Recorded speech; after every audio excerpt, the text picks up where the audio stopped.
යලිපදීමේ බිමේ අරහත් දජ ධර්මිනේ නැවතත් සති පෙරමුණේ කොහෙගියේද දරුවනි නුඹ මෙතුවක් අපි වැළපුනේ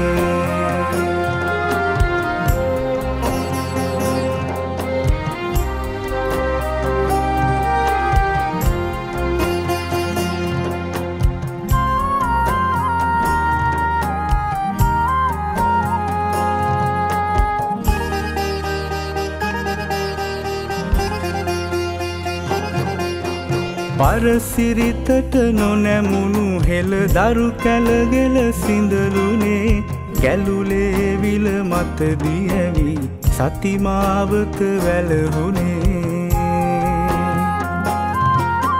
පරසිරිතට නොනැමුණු හෙළ දරු කැලගෙල සිඳලුනේ ගැලුලේ විල මත දියවි සතිමාවත වැළහුනේ කොහෙගියේද දරුවනි නුඹ මෙතුවක් අපි වැළපුනේ හෙළ දරු කැලවිසු පුරාතනේ යලිපදීමේ බිමේ අරහත් දජ ධර්මිනේ නැවතත් සති පෙරමුණේ කොහෙගියේද දරුවනි නුඹ මෙතුවක් අපි වැළපුනේ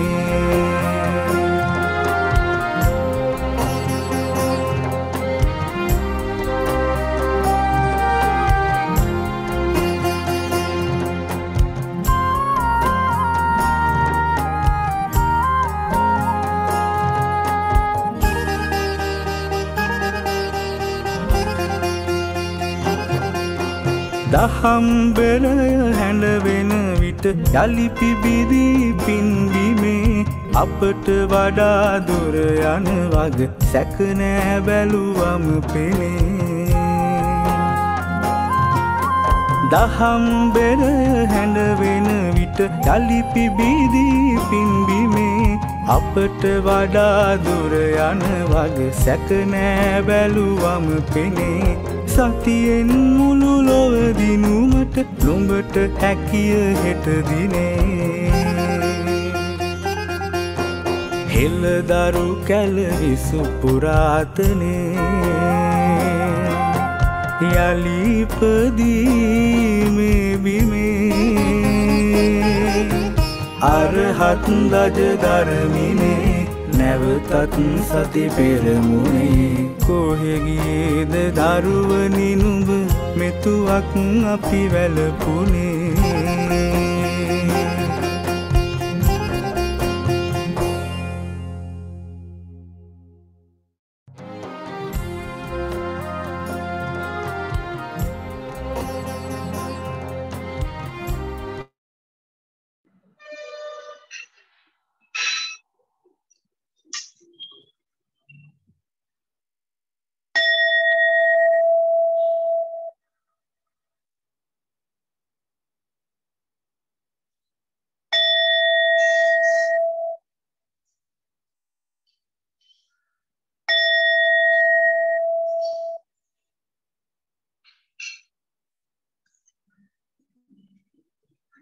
තිරුවන් සරණයි ආයිබෝවන් අදත් ඔක්තෝබර් මාස 11 වෙනි දවසේ අපි සතිපාසල පදනමෙන් පුරුදු පරිදි මේ පිරිවෙන් හා සම්බන්ධ ඒ වගේම සතිපාසල පුහුණු කරුවන් විදියට සතිපාසල පුහුණු කරන්නන් විදියට පුහුණු වෙන්නට සතිමත් බව දැන හැඳින සතිමත් බවෙන් අනිත් අයව පෝෂණය කරන්නට කියලා දෙන්නට මම් පෙත් හොයන හැම දිනාම මේ රැස් වෙලා ඉන්නේ. ඉතින් ප්‍රථම කොටම පාද නමස්කාර කරමින් මේ වැඩසටහනට සම්බන්ධ වෙන සියලුම ස්වාමීන් වහන්සේලා ඉතාමත්ම ගෞරවයෙන් සතිපාසල පදනම් වෙනුවෙන් මා පිළිගනු ලබනවා. ඉතින් අදත් මෙම වැඩසටහනට සම්පත් දායකත්වයෙන් මීත්‍රිගල නිස්සරණ වන ආරණ්‍ය සේනාසනාධිපති අතිපූජනීය උඩිරියගම ධම්මජීව නායක ස්වාමින් වහන්සේ ඒ වගේම පූජ්‍ය පානදුරේ චන්ද්‍රරතන ස්වාමින් වහන්සේ වැඩම කරන්නට නියමිතයි. දැනටමත් චන්ද්‍රරතන ස්වාමින් වහන්සේ වැඩම කොට සිටිනවා.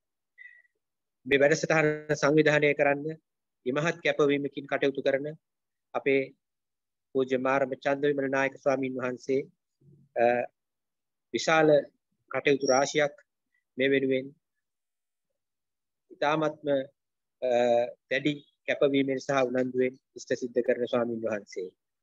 උන්වහන්සේට දොරම්පහළ නායක රාහුල නායක ස්වාමින් වහන්සේත් අති ගෞරවනීය පූජ්‍ය වටිනාපහ සෝමානන්ද ස්වාමින් වහන්සේත් ඒ අනුශාසනා සහිතව මේ වැඩසටහන මේ විදියට සංවිධානය වීම සතිපාසලට සහ සතිමත් බව සොයා යන හැම දිනාටම ඉතාමත්ම වටිනා අත්වැලක් වෙලා තියෙනවා. ඉතින් අපි මේ අද වැඩසටහන සමාරම්භ කිරීමට මා වෙනදා වගේම ඉතාමත්ම ගෞරවයෙන් ආරාධනා කරනවා පූජ්‍ය මාරම්භ චන්දවිමල අපේ නායක ස්වාමීන් වහන්සේට කෙටි සටහනක් සලසමින් ස්වාමීන් වහන්සේලාට ආරාධනා කරමින් වැඩසටහනේ කටයුතු ආරම්භ කරන්නට කියා. අති ගෞරවනීය ලොකු ස්වාමීන් වහන්සේ ප්‍රධාන මේ වැඩසටහනට සම්බන්ධ වී සිටින පූජනීය මහා සංඝරත්නයන් අවසරයි. අපි සෑම සතියකම සඳුදා දිනෙහි මේ කාල පරාසය යොදාගන්නේ සතිමත් වීම සඳහා විශේෂයෙන්ම අධ්‍යාපන පද්ධතියේ පිරිවෙන් අධ්‍යාපනයේහි ගරුතර ස්වාමීන් වහන්සේලාට ඒ වගේම ශිෂ්‍ය භික්ෂුන් වහන්සේලාට ගිහි දරුවන්ට අපේ ආචාර්ය මණ්ඩලයේ ගිහි බවතුන්ට මේ සඳහා අපි විවෘත ආරාධනා කළා තියෙනවා. ඉතින් මේ සම්බන්ධතාවයන් ඇතිව මේ කටයුත්ත දැන් අපි වාර ගණනාවක් සිද්ධ කරගෙන ආවා දුරස්ත ක්‍රමයට. මේ සඳහා අපිට මඟ පෙන්වීම පිරිවෙන් අධ්‍යාපන අධ්‍යක්ෂ ජෙනරාල් වටිනාපහ සෝමානන්ද ස්වාමීන් වහන්සේගේ ඒ වගේම ජාතික පිරිවෙන් උපදේශක දොඩම්පහළ ශ්‍රී රාහුල නායක හඳුරන් වහන්සේගේ අපේ පුහුණු වංශේ බාරව කටයුතු කරන නියෝජ්‍ය අධ්‍යාපන අධ්‍යක්ෂ අපේ සුදම්ම රතන පඬිත හඳුරන් වහන්සේ ඒ වගේම සහකාර අධ්‍යාපන අධ්‍යක්ෂ අපේ සමිත පඬිත හඳුරන් වහන්සේගේ අපේ පුහුණු වංශේ මඟ පෙන්වීම ඇතුව මේ කටයුතු අපි සංවිධානය කරන්නේ විශේෂයෙන්ම සතිපාසලෙහි පූර්ණ සම්පත්දායකත්වයේ ඇතිවයි මේ කටයුතු සිද්ධ කරන්නේ. ඉතින් අපිට අති ගෞරවනීය ලොකු හාමුදුරන් වහන්සේ පුදුමාකාර විදිහේ කරුණාවකින් මෛත්‍රියකින් මේ පිළිබඳව අපිට නිරන්තරයෙන්ම අනුශාසනා කරමින් අපිව දිරිමත් කරනවා. විශේෂයෙන්ම අපි මේ කොවිඩ් ප්‍රසංගත රෝගී තත්ත්වයේ නොතිබුණා නම් මේ වෙනකොට අපි ලංකාවේ බොහෝ පිරිවෙන්වල මේ සතිපාසල් ක්‍රමය අපි මේ වෙනකොට සිද්ධ කරලා ගොඩාක් සමාජයට අපේ පැවිදි සමාජයට විශේෂයෙන්ම අපේ සති භාවනා ක්‍රමය අපිට අරගෙන යන්න තිබුණා. නමුත් අපේ අවාසනාවකට ඇතිවෙච්ච ගෝලීය වසංගත රෝගී තත්ත්වය නිසා එසේ සිදු කිරීමට හැකියාවක් ලැබුණේ නැහැ. නමුත් අපි මේ Zoom තාක්ෂණය ඔස්සේ හරි මේ සති භාවනා ක්‍රමය පුරුදු කිරීම සඳහා අවකාශ සලසා ගත්තා. ඒ සඳහා අති ගෞරවනීය නම කියන්න අවසරයි අපේ උඩීරියගම ධම්මජීව ලොකු හාමුදුරුවන් වහන්සේගේ පූර්ණ ආශිර්වාදයක් ඒ වගේම අපේ පානදුරේ චන්ද්‍රරතන හාමුදුරුවන් වහන්සේගේ ආශිර්වාදයක් ඒ වගේම අපේ අතුරුගිරියේ ධම්මවිහාරී ස්වාමීන් වහන්සේගේ ආශිර්වාදයක් ඇතුව අපේ වැඩසටහන මේ වෙනකොට පවත්වාගෙන ආවා. අද විශේෂයෙන්ම අපි ලොකු හාමුදුරුවන් වහන්සේට මුල් අනුශාසනාව සඳහා ආරාධනා කළා. මම හිතන්නේ මේ අවස්ථාවට ලොකු හාමුදුරුවන් වහන්සේ සම්බන්ධ වෙලා ඉන්න අපි ඉතාමත්ම ගෞරවයෙන් අපේ පිරිවෙන් අධ්‍යාපන ශාඛාවේ අධ්‍යක්ෂ වටිනාපහ සෝමානන්ද නායක හාමුදුරුවන් වහන්සේ දොඩම්පහළ ශ්‍රී රාහුල නායක හාමුදුරුවන් වහන්සේ ඇතුළු අපේ පුහුණු වංශෙහි ඉතාමත්ම ගෞරව නමස්කාර පූර්වකව අපි ලොකු හාමුදුරුවන් වහන්සේ මේ අවස්ථාවට ගෞරවයෙන් පිළිගන්නා බව සිහිපත් කරන්න කැමතියි. ඒ වගේම ලොකු හාමුදුරුවන් වහන්සේගේ අනුශාසනාවෙන් පස්සේ අපේ පාන්දුරේ චන්ද්‍රරතන හාමුදුරුවන් වහන්සේ පුහුණු කිරීම කටයුතු වල යෙදෙනවා. උන්වහන්සේත් අපි මේ වෙලාවේ ඉතාමත් ගෞරවයෙන් පිළි අරගනිමින් මේ වැඩසටහනට වැඩම අදාළ පූජනීය මහා සංඝරත්නයත් ඒ වගේම ගිහි පිරිසත් හැමදෙනාම කරුණාවෙන් මෛත්‍රියෙන් පිරිවෙන් අධ්‍යාපන ශාඛාව වෙනුවෙන් විශේෂයෙන් පුහුණු අංශය වෙනුවෙන් මේ වෙලාවෙහි පිළි අරගනිමින් මෙතෙන් සිටන් මේ කටයුතු පවත්වාගෙන යාම සඳහා අපි අතිගෞරවනීය ලොකු හාමුදුරුවන් වහන්සේටත් අපේ චන්ද්‍රරතන හාමුදුරුවන් වහන්සේටත් ගෞරවයෙන් යුක්තව ආරාධනා කරනවා. ගෞරවනීය චන්ද්‍රරතන ස්වාමීන් වහන්සේ ලොකු ස්වාමීන් වහන්සේ තවම සම්බන්ධ වෙලා නැහැ. මම පරීක්ෂා කරලා බලන්නම් පමාව. මම ආරාධනා කරනවා ගෞරවනීය චන්ද්‍රරතන ස්වාමීන් වහන්සේට වැඩසටහන ආරම්භ කරන්න කියලා. මම බලාපොරොත්තු වෙන ලොකු ස්වාමීන් වහන්සේ ඒ අතරතුර වැඩසටහනට සම්බන්ධ වෙවි කියලා.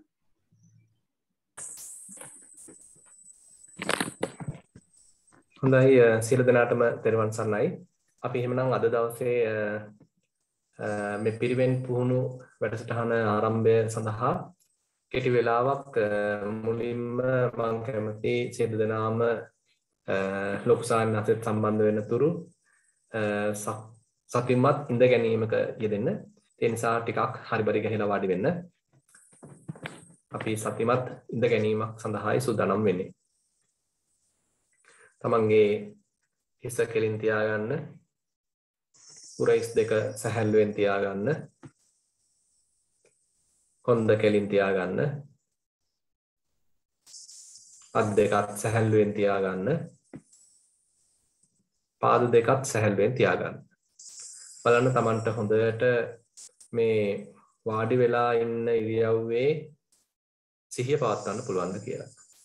අපේ හිත විවිධාකාර අරමුණු ඔස්සේ යනවා. ඉතින් ඒකෙන් අත මිදිලා අපිට පුළුවන් මේ අවස්ථාවේදී මේ කය වාඩි කරලා තියෙන්නේ. ඒතර මේ වාඩි කරලා තියෙන කය හරියට නිකන් අපේ හිතට නැංගුරමක් කරගන්න පුළුවන්ද? දැන් අපි දන්නවා නැවක් මුහුදේ නවත්තන්න ඕන නම් එතකොට නැංගුරම් දානවා කියලා අපි කියනවා. එතකොට එහාට මෙහාට යන්නේ නැහැ. ඒ නැංගුරම නිසා එතන නිශ්චලව තියෙනවා වෙන කොහෙවත් එහෙම දුවන්නේ නැතුව. අන්න ඒ වගේ අපිට පුළුවන් අපේ මේ කය අපේ හිතට නැංගුරමක් කරගන්න. ඒතර ඒක තමයි මේ අපි ඉඳගෙන ඉන්න ඉරියව්ව මේ අවස්ථාවේදී පාවිච්චි කරන්නේ. ඒතර ඉඳගෙන ඉන්න ඉරියව්වට අපි නිතරම නැවත නැවත අපේ අවධානය යොමු කරන්න බලාපොරොත්තු වෙනවා. හිත සමහරවිට අතීතයට දුවගෙන යනවා, මොකක් හරි වෙච්ච දෙයක් ගැන මතක් කරනවා. එහෙම නැත්නම් වෙච්ච මොකක් හරි පසුතැවිල්ලක් ගැන හිතනවා, පසුතැවෙනවා. නමුත් ඒක පොඩ්ඩක් පැත්තකින් තියලා නැවතත් අපේ කයට හිත ගන්නවා. ඊට නැවතත් ඔන්න අපේ හිත මොනවා හරි අනාගත සැලසුම් ඔස්සේ යනවා. එහෙම නැත්නම් විවිධාකාර අවිනිශ්චිත දේවල් ගැන කල්පනා කරනවා, බලාපොරොත්තු තබා ගන්නවා, ප්ලෑන් කරනවා, ඉතින් දේවල් කරනවා. ඒකත් පොඩ්ඩක් පැත්තකින් තියලා අපි නැවතත් මේ කයට හිත ගන්නවා. ඉතින් ඒක අතකින් ටිකක් බැලුවාම වෙහෙසකර ගතියක් තියෙනවා මුල් කාලෙදී. මොකද අපේ හිත කියන දෙයක් අහන්නේ. අපි හිතාගෙන හිටියට මේක මගේ හිත මට ඕන විදිහට තියෙයි කියලා. එයා එහෙම අපිත් එක්ක කිසිම ගනුදෙනුවක් නැහැ. එයා ඉන්නේ යාට ඕන විදිහට. ඉතින් ඒ හිත තමයි දැන් අපි පොඩ්ඩක් මේ කීකරු කරලා ගන්න උත්සාහන්ත වෙන්නේ. ඒ නිසා හිත පිට ගියා කියලා කනස්සල්ලක් ඇති කරගන්න නැතිව අපිට පුළුවන් නම් නැවතත් අපේ අවධානය කයට ගන්න. ඒ තුලින් පවා ලොකු වෙනසක් අපි තුල පොඩ සිද්ධ වෙන්න පටන් ගන්නවා. මොකද මේ අපි තෝරගත්ත අරමුණකට නැවත නැවත අවධානය යොමු කිරීම කියන කාරණයත් අපේ මොළයේ පවා සෑහෙන වෙනස්කමක් ඇති කරනවා කියලා දැන් නවීන විද්‍යාවනුත් හොයාගෙන තියෙනවා. ඒ නිසා මේ හිත පිට ගියාය මට නැවත මේක මේ කයට ගේන්න වුණාය කියලා පසුතැවිල්ලක් ඇති කරගන්න අවශ්‍ය නැහැ. ඒකම තමයි අභ්‍යාසය. හිත ආයි කොහේ හරි දුවනවා, අපි සතිමත් වෙනවා, දැනුවත් වෙනවා. දැන් අපිට උමනා තැන නෙමෙයි, මම බලාපොරොත්තු වෙච්ච තැන නෙමෙයි මම හිත තියෙන්නේ කියලා. ඉතින් නැවතත් ගෙනල්ලා හිමීට තියෙනවා. අර අපිට පුළුවන් නම් අතින් කෙලස් දාන්න නැතිව, ඒ කියන්නේ අනවශ්‍ය වන්දමින් කනස්සල්ලක් ඇති කරගන්න නැතිව, හිතට දොස් කියන්නේ නැතිව, තමන්ට තමන් දොස් කියන්නේ නැතිව ආයෙත් ගෙනල්ලා මේ කයේ හිත පවත්වන්න අන්න එතනදී අපි දිනුවා. ඊට පස්සේ සමහර ලාවට ඉතින් මෙතනට එකාතකින් කියනවා නම් කරුණාවන්තකමකුත් අවශ්‍යයි. මොකද අපේ හිත කීකරු නැති වුනහම සමහර ලාවට අපිට කේන්ති යනවා. නමුත් එතෙන්දී අවශ්‍ය වෙන ආත්මානුකම්පාවක් තමන් කෙරෙහිම ඇති කරගත්ත කරුණාවන්ත බවක් දැන් තත්ත්වය මෙන්න මේකයි. ඒ තරම්ම පිරිසුදු නැති එහෙමත් නැත්නම් බොහොම කලබලකාරී තත්ත්වයක් තමයි මේ හිතේ තියෙන්නේ. ඉතින් මේ බඳු හිතකට පොඩ්ඩක් අනුකම්පා කළා කරුණාවන්තව අර බොහොම දඟකාර ළමයෙක්ව දරුවෙක්ව හදාගන්න උත්සාහවන්ත වෙන දෙමව්පියෝ වගේ අපිත් එහෙමනම් මේ අකීකරු හිත හදාගන්න පොඩක් අපි අපිටම කරුණාවන්ත විය යුතුයි. ඒ කරුණාවන්ත වෙලා නැවතත් අපි අපේ අවධානය මේ කයට යොමු කරනවා. දැන් අපිට පුළුවන් අපේ ඇස් දෙක සැහැල්ලුවෙන් පියාගන්න. බලන්න හොඳට සැහැල්ලුවෙන් දැන් ඇස් දෙක පියවිලා තියෙනවා. හිස කෙලින් තියෙනවා. අත් දෙක සැහැල්ලුවෙන් ඔඩොක්කුව මත එහෙම නැත්නම් මේසය මත තැන්පත් වෙලා තියෙනවා. උරහිස් දෙකත් බොහොම සැහැල්ලුවෙන් තියෙනවා. ඊළඟට කොන්ද කෙලින් තියෙනවා. ඇඟ හැබැයි දරදඬු කරගෙන නැහැ. තද කරගෙන හිර කරගෙන නැහැ. බොහොම සැහැල්ලුවෙන් තියෙනවා.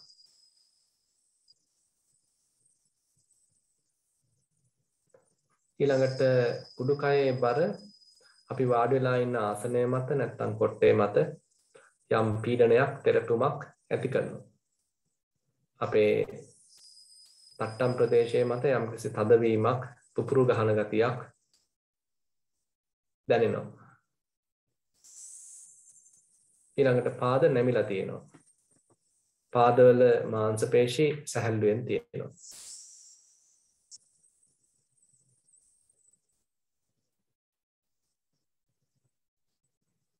බලන්න මේ කය Tamanට හිතින් හොඳට අත්දකින්න පුළුවන්ද කියලා. මේ වෙලාවේදී හිටගෙනත් නෙමෙයි, ඇවිදිනවත් නෙමෙයි, සැතපෙලත් නෙමෙයි, හොඳට සැහැල්ලුවෙන් මේ කය වාඩි කරවලා තියෙනවා. සමහර විට නිදිමත ගතියක්, ඈනුම් යන ගතියක් එහෙම ආවොත් පොඩ්ඩක් ඇස් දෙක අරගෙන හිටියට වරදක් නැහැ. දීර්ඝ හුස්මක් අරගෙන සුළු වේලාවක් හඳවගෙන ඉඳලා සෙමින් පිට කරන්න.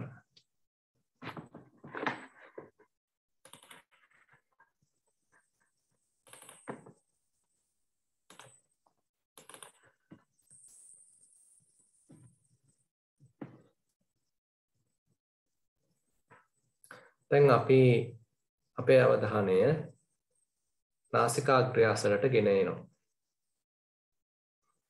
අපි උත්සාහවන්ත වෙනවා නාසිකාග්‍රය අසල හරියට නිකන් දොරටු පාලයක් රැඳෙවුවා වගේ මුරකාරයෙක් තිබ්බා වගේ අපේ අවධානය ඒ අසල පවත්වන්න.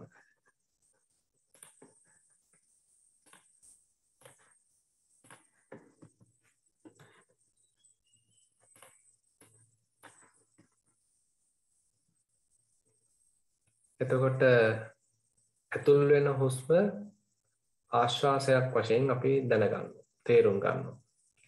පිට වෙන හුස්ම ප්‍රශ්වාසය වශයෙන් අපි තේරුම් ගන්නවා. බොහොම සරල දෙයක් කරන්න තියෙන්නේ. හිතට ලොකු බරක් කරගන්න අවශ්‍ය නැහැ. භාවනා කරනවා කියලා ලොකුවට හිතන්න දෙයක් නැහැ. බොහොම සැහැල්ලු දෙයක්. බොහොම සරල දෙයක්. මටත් කරන්න පුළුවන් දෙයක්. කළ හැකි දෙයක්. මේ වෙලාවේදී ආශ්වාසයක් නම් සිද්ධ වෙන්නේ ආශ්වාසයක් බව දැනගන්නවා. ප්‍රශ්වාසයක් නම් සිද්ධ වෙන්නේ ප්‍රශ්වාසයක් බව දැනගන්නවා.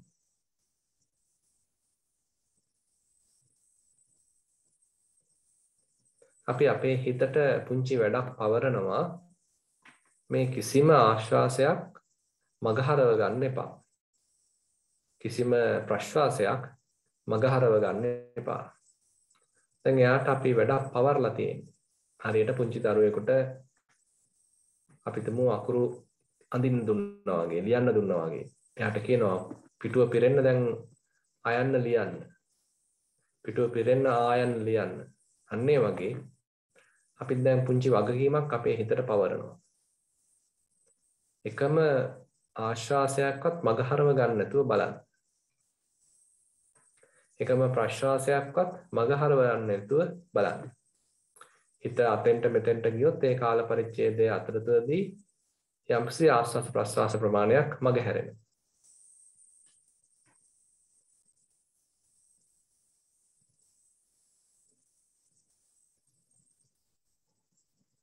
හිත හුඟක්ම අකීකරු නම් විසිරා නම් අපිට පුළුවන් ආශ්වාසයක් කියලා මෙනෙහි කරන්න. ඊළඟට ප්‍රශ්වාසයක් දැනගන්න අවස්ථාවේදී ප්‍රශ්වාසයක් කියලා මෙනෙහි කරන්න. බොහොම මුරුදු මෙනෙහි කිරීමක්. හිතට බරක් නොවෙච්ච ඒ වගේම හැදීගෙන එන ඒකාග්‍රතාවයට බාධාවක් නොවන බොහොම සැහැල්ලු සියුම් මෙනෙහි කිරීමක්. ආශ්වාසයක් ප්‍රශ්වාසයක්.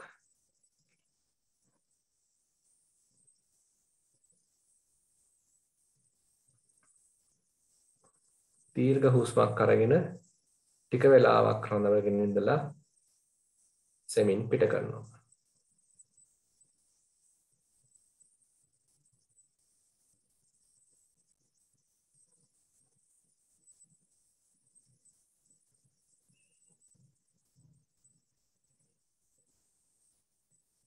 හොඳට අපේ අවධානය නාසිකාග්‍රය අසල එකතු වෙන්න දැන් අපිට ආශ්වාසයේ සියුම් ලක්ෂණ තේරුම් ගන්න උත්සාහන්ත වෙනවා. ඒ වගේමයි ප්‍රශ්වාසයේ සියුම් ලක්ෂණ තේරුම් ගන්න උත්සාහන්ත වෙනවා. කොහොමද අපි තීරණය කරන්නේ මේ වෙලාවේ සිද්ධ වෙන ආශ්වාසයක් කියලා? ඊට ආවේනික ලක්ෂණ මොනවද? කොහොමද අපි තීරණය කරන්නේ මේ වෙලාවේදී ප්‍රශ්වාසයක් කියලා?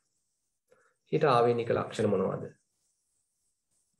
අපි පුංචි කුතුහලයකින් යුක්තව හුස්ම දිහා හොඳ අවධානයෙන් බලනවා. පරීක්ෂාකාරීව බලනවා.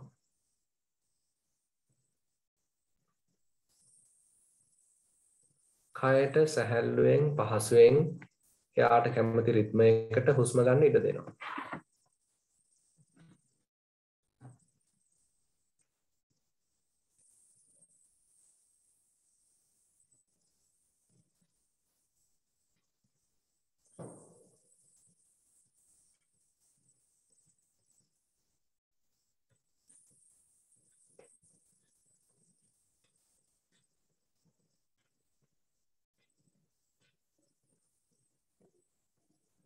හුස්ම රැලි කීයක දැන් අවධානය යොමු කරන්න පුළුවන්ද කියලා පොඩ්ඩක් ඒ ගැනත් අවධානය යොමු කරනවා.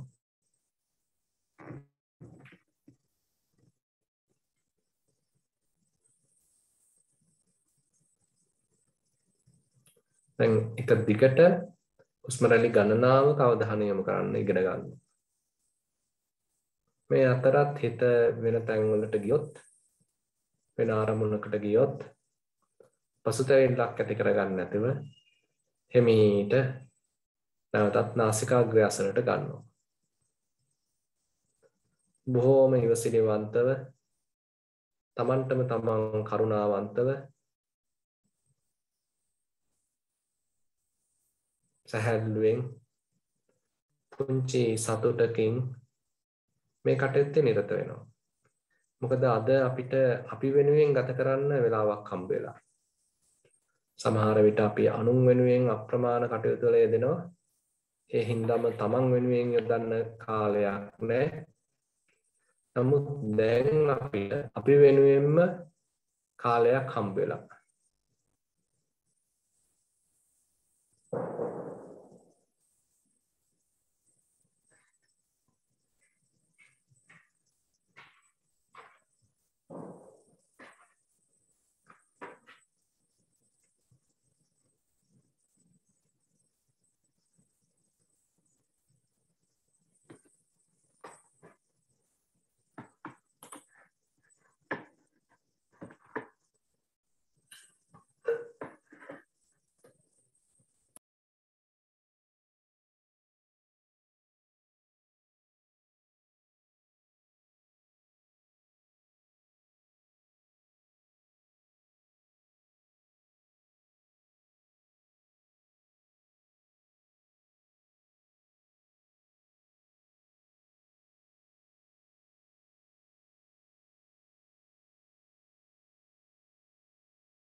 හොඳයි අද මම ධර්ම දේශනාව සඳහා මාතෘකාවක් සපයා ගන්න බලාපොරොත්තු වෙනවා සංයුත්ත නිකායේ මහා වග්ගයෙන් සතිපට්ඨාන සංයුත්තයෙන් මෙතන ස්වාමීන් වහන්සේලාත් කීප නමක් රැස්ව සිටින නිසා ඉතින් අපි ටිකක් ධර්මයට බර කළා මේ කරුණු කාරණා සාකච්ඡා කරන්න බලාපොරොත්තු වෙන බැවින් විශේෂයෙන්ම මේ සූත්‍රයේදී බුදුරජාණන් වහන්සේ භික්ෂුන් වහන්සේලා අමතලා කරන ප්‍රකාශයක් තමයි අන්තර්ගත වෙලා තියෙන්නේ. එක්තරා අවස්ථාවකදී බුදුරජාණන් වහන්සේ භික්ෂුන් වහන්සේලාට සඳහන් කරනවා සතෝ භික්ඛවේ භික්ඛු විහෙරෙය්‍ය සම්පජානෝ අයං වෝ අම්හාකං අනුශාසනී. මහණෙනි සතිමත්ව සම්පජඤ්ඤයෙන් යුක්තව වාසය කරන්න. මේ තමයි මගෙන් නුඹලාට ලැබෙන අනුශාසනය. ඉතින් බොහොම කෙටියෙන් දෙන අනුශාසනයක්. ඊට පස්සේ බුදුරජාණන් වහන්සේ විස්තර කරනවා මේ මොකද්ද තමන් වහන්සේ බලාපොරොත්තු උනේ මේ අදහසින්. නැත්නම් මේ කියපු වචන වලින් භාග්‍යතුන් වහන්සේ අදහස් කරන්නේ කුමක්ද කියන එකත් විස්තර කරලා දෙනවා. කතංච භික්ඛවේ භික්ඛු සතෝ හෝති. කුමක්ද මහණෙනි මේ සතිමත්ව වාසය කරනවා කියලා කියන්නේ. හිත භික්ඛවේ භික්ඛු කායේ කායානුපස්සී විහෙරති. ආතාපි සම්පජානෝ සතිමා විනය්‍ය ලෝකේ අභිජ්ජා දෝමනස්සම්. වේදනාසු වේදනානුපස්සී විහෙරති ආතාපි සම්පජානෝ සතිමා විනය්‍ය ලෝකේ අභිජ්ජා දෝමනස්සං. චිත්තේ චිත්තානුපස්සී විහෙරති ආතාපි සම්පජානෝ සතිමා විනය්‍ය ලෝකේ අභිජ්ජා දෝමනස්සං. ධම්මේසු ධම්මානුපස්සී විහෙරති ආතාපි සම්පජානෝ සතිමා විනය්‍ය ලෝකේ අභිජ්ජා දෝමනස්සං. එවං කෝ භික්ඛවේ භික්ඛු සතෝ හෝති. දැන් එහෙමනම් දැන් බුදුරජාණන් වහන්සේ මේ සතිමත්ව වාසය කරන්නේ කෙලෙසද? මොකද්ද මේ සතිමත්ව වාසය කරනවා කියලා කියන්නේ? ඉතින් මෙන්න මේ කාරණාව කෙටියෙන් හඳුන්වලා දීලා තියෙනවා. දැන් මේවා බොහොම දේශනා රාශියක විස්තර කරන්න පුළුවන් කරුණු මේ බුදුරජාණන් වහන්සේ බොහොම කෙටියෙන් වාක්‍යයෙන් මේ සූත්‍රයට අන්තර්ගත කරලා තියෙනවා. ඊට පස්සේ තව ප්‍රශ්නයක් අහනවා කතංච භික්ඛවේ භික්ඛු සම්පජානෝ හෝති. කෙනෙක්ද මහණෙනි මේ සම්පජඤ්ඤයෙන් යුක්තව වාසය කරනවා කියලා කියන්නේ මනාව දැනුමක් සහිතව වාසය කරනවා කියලා කියන්නේ කොහොමද? ඊට පස්සේ ඒක විස්තර කරන්නේ කොහොමද? ඉද භික්ඛවේ භික්ඛුනෝ විදිතා වේදනා උපජ්ජಂತಿ විදිතා උපට්ඨහන්ති විදිතා අබ්බත්තං ගච්ඡanti විදිතා විතක්ඛා උපජ්ජಂತಿ විදිතා උපට්ඨහන්ති විදිතා අබ්බත්තං ගච්ඡanti විදිතා සංඥා උපජ්ජಂತಿ විදිතා උපට්ඨහන්ති විදිතා අබ්බත්තං ගච්ඡanti. එවං කෝ භික්ඛවේ භික්ඛු සම්පජානෝ හෝති. සතෝ භික්ඛවේ භික්ඛු විහෙරෙය්‍ය සම්පජානෝ අයං වෝ අම්හාකං අනුශාසනීති. දැන් එතකොට මේ සම්පජානෝ කියන කොටසට ඇත්තටම අපිට එන්න අපහසුයි පළවෙනි කොටස සම්පූර්ණ කරලා නැත්තම්.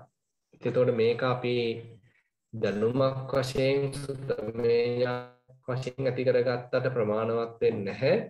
අපි මේ බුදුරජාණන් වහන්සේ කියන අනුශාසනය ක්‍රියාත්මක කරන්න නම් ඒ අනුව අපි කටයුතු කරන්න නම් අනිවාර්යයෙන්ම මේ කියන කාරණා කිහිපය අපේ ජීවිතවලට එකතු කරගන්න අවශ්‍යයි. ප්‍රායෝගිකව මේ තුළ හැසිරෙන්න අවශ්‍යයි.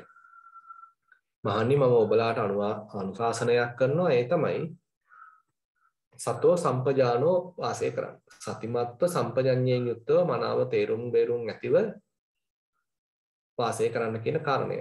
එතකොට එහෙනම් අපි පොඩ්ඩක් මේ දෙවෙනි කාරණය අද මම විශේෂයෙන්ම මතු කරන්න බලාපොරොත්තු වෙනවා. නමුත් එතෙන්ට පිවිසෙන්න කලින් අපි පොඩ්ඩක් නැවතත් මේ සතිමත් බව ඇති කර ගැනීම, පිහිටුවා ගැනීම, වර්ධනය කර ගැනීම ගැන පුංචි මතක් කිරීමක් කරමු. දැන් උදාහරණයක් වශයෙන් දැන් අපි කරපු කෙටි සතිමත් ඉඳ ගැනීම සිහිය පිහිටවලා අපි පොඩ්ඩක් වාඩිලා හිටියා. අපේ ඉරියව්වට හිත ගත්තා. ඊට පස්සේ අපේ හුස්ම රැල්ලට අපි හිත ගත්තා. ඉතින් බොහොම සරල ක්‍රියාකාරකමක්. ඉතින් මහා අමාරු දෙයක් නෙමෙයි. ඉතින් එතකොට අපේ හිතට හැබැයි මේක ඒ තරම් රුස්සන දෙයක්වත් නෙමෙයි. මොකද හරි කම්මැලි. ඉතින් නිින්ද යනවා, ඈනුන් යනවා, නැගිටලා යන්න හිතෙනවා. මේක කිසි රසක් නැහැ. ඒ හින්දා උඟක් දෙනෙක් සමහරලාට මේ වෙනකොටත් වැඩසටහනෙන් අයින් වෙලාත් දන්නෙත් නැහැ. මොකද ඒ තරම් මේ හුස්ම දිහා බලනවා කියන එක හරි ප්‍රිය උපදවන දෙයක් නෙමෙයි. ඉතින් ඇයි මේ බුදුරජාණන් වහන්සේ මේ තරම් ලෝකේ ප්‍රියමනාප දේවල් තියෙද්දි මේ හුස්ම දිහා බලන්න කියන්නේ? ඒක අතකින් ඒකත් හරි ප්‍රශ්නයක්. හුඟක් දෙනෙක් ඒ නිසා අපහාස කරනවා උලන් දිහා බලලා කාටද හරි ගියේ කියලා. නමුත් ඉතින් මේ බුදු නුවණට අපි අභියෝග කරන්නේ නැතිව අපේ තියෙන මෝඩකම් අපි තේරුම් ගන්න තමයි උත්සාහන්ත විය යුත්තේ. එයි මේ බුදුරජාණන් වහන්සේ මෙතෙක් ලෝකේ নানা ප්‍රකාර අරමුණු තියෙද්දි මේ හුස්ම රැල්ලක් තෝරලා දුන්නේ. එතන තියෙන මහා ගැඹුරක්. මොකද අපේ හිත සාමාන්‍යයෙන් බොහෝම දැකුම් කළු දර්ශනයක් ඔස්සේ පවත්වනවා කියන එක මහා දෙයක් නෙමෙයි. ඒක අරුමයක් නෙමෙයි. ඒක ඕන කෙනෙකුට කරන්න පුළුවන්. මොකද ඒ මනස්කාන්ත දර්ශනයක තියෙනවා අපේ හිත ඇද බැඳ ගන්න අස්වභාවයක්. ඒකට අපේ හිතේ තියෙන සුවිශේෂී කුසලතාවයක් නිසා නෙමෙයි. ඒ අරමුණේම තියෙන ඒ මනස්කාන්ත ලක්ෂණය නිසා අපි ගාව තියෙන කෙලෙස් එතෙන්දී උද්දීපනය වෙලා එනවා. එතකොට මේ කෙලෙස් හරහා අපේ හිත දන්නේම නැතුව ගිහිල්ලා ඇදගෙන බැඳගෙන ඒ තුල läගගෙන ඉන්න ගතියක් මොන ක්‍රියාත්මක වෙනවා. එතකොට අපේ අවසල තමයි එතනේ අපේ හිත ඒ අරමුණත් එක්ක ඉන්නේ. නමුත් මේ හුස්ම රැල්ලත් එක්ක ඉඳද්දී කෙලස් ඇවිස්සෙන්නේ නැති නිසා එතෙන්ද එහෙමනම් අපිට මේ අවධානය පවත්වන්න වෙනම පැත්තකින් අපි තුල විශේෂ කුසලතාවයක් දිනු කරගන්න අවශ්‍ය වෙනවා. මේ කෙලස් හරහා කරන ගනුදෙනුවක් නෙමෙයි තියෙන්නේ. නැත්තම් කෙලස් වල අනුග්‍රහයෙන් පවත්වන ඒකාග්‍රතාවයක් නෙමෙයි මෙතන තියෙන්නේ. දැන් අපි හොඳ ලස්සන චිත්‍රපටයක් බලනවා නම් අපිට ඉතින් අමුතුවෙන් වීර්යයක් එතනට යොදන්න අවශ්‍ය නැහැ. අමුතුවෙන් සතිමත් වෙන්න අවශ්‍ය නැහැ. අමුතුවෙන් ඒකාග්‍රතාවයක් පවත්වන්න අවශ්‍ය නැහැ. එතන තියෙනවා එකාතකින් කියනවා නම් මිච්ඡා සමාධියක්. එතන තියෙනවා එකාතකින් මිච්ඡා සතියක්. එතන තියෙනවා මිච්ඡා වීර්යයක්. ඉතින් වැරදි විදිහට ඒ කෙලසුන්ගෙන් උද්දීපනය වෙලා කෙලසුන්ගෙන් ආරෝපණයක් ලබාගෙන අපේ හිත එතනට ගිහිල්ලා බැහැගෙන ඒකම නිමග්න වෙලා ඒකම රස විඳිනවා. ඉතින් මෙන්න මේ తত্ত্বය නැවත නැවත කරන්න අපි තුල තව තව කෙලෙස් වැඩෙනවා. අපේ හිතේ මෙතෙක් රාගයක් තිබුණ නැත්නම් ඔන්න රාගයෙන් දැවෙන්න ගන්නවා. මෙතෙක් ද්වේෂයක් තිබුණ නැත්නම් අපේ හිත ද්වේෂයෙන් දැවෙන්න ගන්නවා. ඊළඟට අපේ හිත මේ වෙලාවේ කලින් ඒ තරම් පැටලිලි සහගතව විසිරෙලා තිබුණා. දැන් ඔන්න විසිරෙන්න ගන්නවා, පැටලෙන්න ගන්නවා. ඉතින් මේ විදිහට අර නොතිබිච්ච කෙලෙස් අවදි වෙලා එහෙම නැත්නම් යටපත් වෙලා තිබිච්ච නීවරණ නැවතත් පණ ගහලා ඇවිල්ලා අපි ආයිත් අර නීවරණත් එක්ක පංචකාමයන් එක්ක ආයිත් ඇලෙන්න ගැලෙන්න ඒකෙන් දැවෙන්න පටන් ගන්නවා. ඉතින් ඒ තුලින් ලැබිච්ච ඒකාග්‍රතාවයක් එතන තියෙනවා. නමුත් දැන් මේ ආස්වාස ප්‍රස්වාසයේ දිහා බලනවා කියන එකේ ඊට හාත්පසින්ම වෙනස් මුහුණුවරක් තියෙනවා. එතෙන්දි මේ අරමුණ අපි සාමාන්‍යයෙන් අමතක කරලා දාපු අරමුණක්. උපන්දාසෙන් ආස්වාස ප්‍රස්වාස ක්‍රියාවලිය සිද්ධ වුණාට ඔන්න දැන් මේ කාලේ වගේ දැන් කොවිඩ් කාලේ එහෙමනම් පොඩ්ඩක් කට්ටියට හුස්ම ගැන මතක් වුණා. ඔක්සිජන් මදි වෙයි කියලා ඉතින් කල්පනා කළා. ඊට පස්සේ ඔක්සිජන් ඉතින් ඉන්දියාවෙන් එහෙමත් අරගෙන ආවා. ඉතින් එතකොට පොඩ්ඩක් ඔන්න හුස්ම රැල්ල ගැන මතක් වෙලා. අපිට ඔක්සිජන් ඕන අය හුස්ම ගන්න ඕන අය කියලා පොඩ්ඩක් හුස්ම ගන්න එක ගැන පොඩි අවධානයක් පහුගිය කාලෙදි ඒ කොවිඩ් වකවානුවේදී ඉතින් ඇති වෙලා. මේ කාලෙත් ඉතින් ටික දෙනෙක් ඉතින් තාමත් ඉතින් ඔය ගැන අවධානයෙන් ඉන්නවා. දැන් නම් ඉතින් අපේ කට්ටියට හුස්ම ගැනීම ගැන ටිකක් අමතක වෙගෙන එනවා. කෙසේ නමුත් හුස්ම ගන්නවා කියන එක ඉතින් අපිට මතක් කරලා දෙන ගතියක් මෙතන තියෙනවා. තවත් පැත්තකින් අපි බිමට බහින ගතියක්. අපි මේ හුස්ම ගන්න මිනිස්සුયો මේ මත මිනිස්සුયો බොහොම අසීරු ගමනක මේ කය තියෙන්නේ. පොඩ්ඩක් හරි හුස්ම ගන්න බැරි වුණොත් මේක මියනවා, වෙහෙසකට ලක් වෙනවා. මේ කය නිරන්තරයෙන්ම මේ බාහිර සාධක මත යැපෙනවා. ඉතින් ඒකාතකින් මේ වගේ දෙයක් බලන්න ගියාම අපි බිමට බහිනවා. අපේ තියෙන මාන්නක්කාරකම් පැත්තකින් තියලා අපේ තියෙන විවිධාකාර ඒ අනිත් අය ගැන තියෙන ආකල්ප පැත්තකින් තියලා අපි ගැනම පොඩ්ඩක් නිහතමානීව බිමට බහැලා බලන ගතියකුත් ඇති වෙනවා. තවත් පැත්තකින් මේ හුස්ම රැල්ල ඊළඟ පියවර සඳහා අපිව සකස් කරනවා. දැන් උදාහරණයක් වශයෙන් කියනවා නම් අපි හිතමු අපි උස පනින්න පුරුදු වෙනකොට අපි හිතමු ඔන්න අපි අඩි 2ක් මේ ලීය තියලා ඔන්න එකකින් උස පැන්නා. ඊට පස්සේ ඔන්න අපිට පුළුවන් ඒක දැන් පහසුවෙන් කරන්න. ඊට පස්සේ දැන් අපි තව ටිකක් ඒ ලීය උස්සනවා. බාර් එක පොඩ්ඩක් උස්සනවා. ඒතර ඔන්න අඩි 2කමාරක් පයින්න පුළුවන්ද කියලා බලනවා. ඒකත් අපිට ඔන්න පුළුවන්. ඔන්න අඩි 3කට ඒක යොදනවා. ඒකත් පයින්නවා. අඩි 4කට යොදනවා. ඒකත් පයින්නවා. අපි තුන අඩි 4මාරකට යොදනවා. ඒකත් පයින්නවා. අඩි 5කට යොදනවා. ඒකත් පයින්නවා. දැන් එතකොට මේ අපේ කුසලතාවයේ වර්ධනය කිරීම සඳහා අර ඒ අභ්‍යාසය අපි පොඩ ටිකක් අමාරු කරනවා. ඒක අපි විසින් එහෙම නැත්නම් එතන ඉන්න අනිකුත් සහායකයින් විසින් අපේ පුහුණුකරුවන් විසින් තමයි මේ ඊළඟ අභ්‍යාසය අපිට අමාරු කර අපි තුල ඒ කුසලතාවය වර්ධනය කරන්න. නමුත් මේ හුස්ම රැල්ල කියන කමඨහනේ තියෙන විශේෂත්වය තමයි මේක ඉබේ සිද්ධ වෙනවා. ආස්වාස ප්‍රස්වාස ක්‍රියාවලිය අපිව ක්‍රමානුකූලව අපි තුල තියෙන සතිමත් භවයේ තීව්‍රතාවයක් දක්වා අපිව අරගෙන යනවා. ඒ වගේම අපේ හිතේ ඒකාග්‍රතාවයේ තව සූක්ෂම මට්ටම් දක්වා අපිව අරගෙන යනවා. අපේ ප්‍රඥාවේ ඊළඟ මට්ටම් දක්වා මේ අරමුණේ තියෙන සුවිශේෂත්වය තුලින් අරගෙන යනවා. ඒ නිසා මේක මහා පුදුම කමඨහනක් කියලා කියන්න පුළුවන්. කෙසේ නමුත් ඉතින් මේ ආස්වාද ප්‍රස්වාසය වෙන්න පුළුවන්, ඉරියව් වෙන්න පුළුවන්. එහෙම නැත්නම් කයේ තියෙන විවිධාකාර ධාතු ලක්ෂණ වෙන්න පුළුවන්. ඉතින් මේවට අවධානය යොමු කරගෙන ඉන්න ටික වෙලාවක් ඉතින් අපේ හිත ඒකත් එක්ක ඉන්න ගතියක් ඇති වෙනවා. ඉතින් ආයෙත් ඉතින් යා කොහෙද දුවනවා. ඉතින් අපිත් ඉතින් ඒ ගැන පසුතැවිල්ලක් ඇති කරගන්න තෝන ආයෙත් ගෙනලා තියෙනවා. ඉතින් මෙහෙම කරන්න හිත පොඩ තමයි මෙල්ල වෙන්නේ. ඉතින් එතකොට ඔන්න තවන්න තේරෙනවා කලින් නම් හුස්ම රැලි මට 10ක් බලන්න පුළුවන්කම තිබුණා. මේ වෙනකොට හුස්ම රැලි 20ක් දැන් ඔන්න මට පුළුවන්කම තියෙනවා. ඉතින් ඒක අතරින් අපිටම මැනගන්න පුළුවන් අපේ හිතේ සතිමත් බව සුළු වශයෙන් හෝ අපි මේ යෙදිච්ච අභ්‍යාසය හරහා වර්ධනය වුණාද කියලා. ඒක අතකින් මේ තව කෙනෙක්ගෙන් අහලා දැනගන්න පුළුවන් නම් හොඳයි. නමුත් තමන්ම තුලින්ම ඒක දැනගන්න පුළුවන් නම් ඒක ඊටාම වටිනවා. මොකද මේක ප්‍රායෝගික ගමනක්. මම කලින් මතක් කළා වගේ අපි මේ තොරතුරු දැන ගැනීම තුලින් මේක සාර්ථක වෙන්නේ නැහැ. තොරතුරු දැනගෙන ඒක ක්‍රියාවේ යෙදවීම තුලින් තමයි සාර්ථක වෙන්නේ. ප්‍රායෝගිකව මේ තුල යෙදීමෙන් තමයි ඒක සාර්ථක වෙන්නේ. ඒතකොට අපිට පටන් ගන්න කාලෙදී ඔන්න හුස්ම රැලි 10ක් විතරයි අන්තම් බලා ගන්න පුළුවන් උනේ. නමුත් දැන් නම් බොහොම පහසුවෙන් හුස්ම රැලි 20ක්ම අපේ අවධානය එක දිගට ඉන්න ගතියක් දැනෙනවා. අපි තුමු හුස්ම රැලි ගණන් කළේ නැතත් අපි තුමු කාල පරිච්ඡේදයක් වශයෙන් කලින් නම් ඔන්න විනාඩි 5යි මේ විදිහට කරගෙන යන්න පුළුවන් උනේ. හිත එහෙම දෙව්වා. දැන් නම් ඔන්න විනාඩි 10ක් ඉන්න පුළුවන්. ඊළඟට ඔන්න විනාඩි 15ක් ඉන්න පුළුවන්. ඊළඟට ඔන්න විනාඩි 20ක් ඉන්න පුළුවන්. ඒතර තමන්ටම මේ අත්දැකීමේ එක්තරා අන්දමක වර්ධනයක්. තමන් තුළ මේ කුසලතාවයේ යම්කිසි වර්ධනයක් සිද්ධ වෙන බව එහෙනම් තමන්ට අත්දැකීමෙන්ම වැටහෙන්න ඕනේ. එහෙමනම් අන්න සතුට වෙන්න පුළුවන්. මම යම්කිසි කාල පරිච්ඡේදයක් වෙන් කරගෙන උත්සාහවන්තව වීර්යවන්තව මේ කටයුත්තේ නියැලුණා. මෙන්න මේ නියැලීමේ පුහුණුවේ ප්‍රතිඵලයක් වශයෙන් හිත දැනන් ටිකක් හික්මිලා තියෙනවා කියලා අන්න තමන්ට සතුට වෙන්න පුළුවන්. දැන් මෙහෙම වර්ධනය වෙන්න තමයි අපිට තේරෙන්නේ ඔන්න දැන් නම් මේ සතිය කියලා එකක් තියෙනවා. සිහිය කියලා එකක් මගේ හිතේ පොඩ්ඩක් තියෙන බවක් පේනවා. පැමිණෙන හුස්ම රැල්ලට සිහිය පිහිටවන්න පුළුවන්. දැන් හුස්ම රැලි 50ක් 60ක් 100ක් දක්වා මේ අවධානය පවත්වන්න පුළුවන්.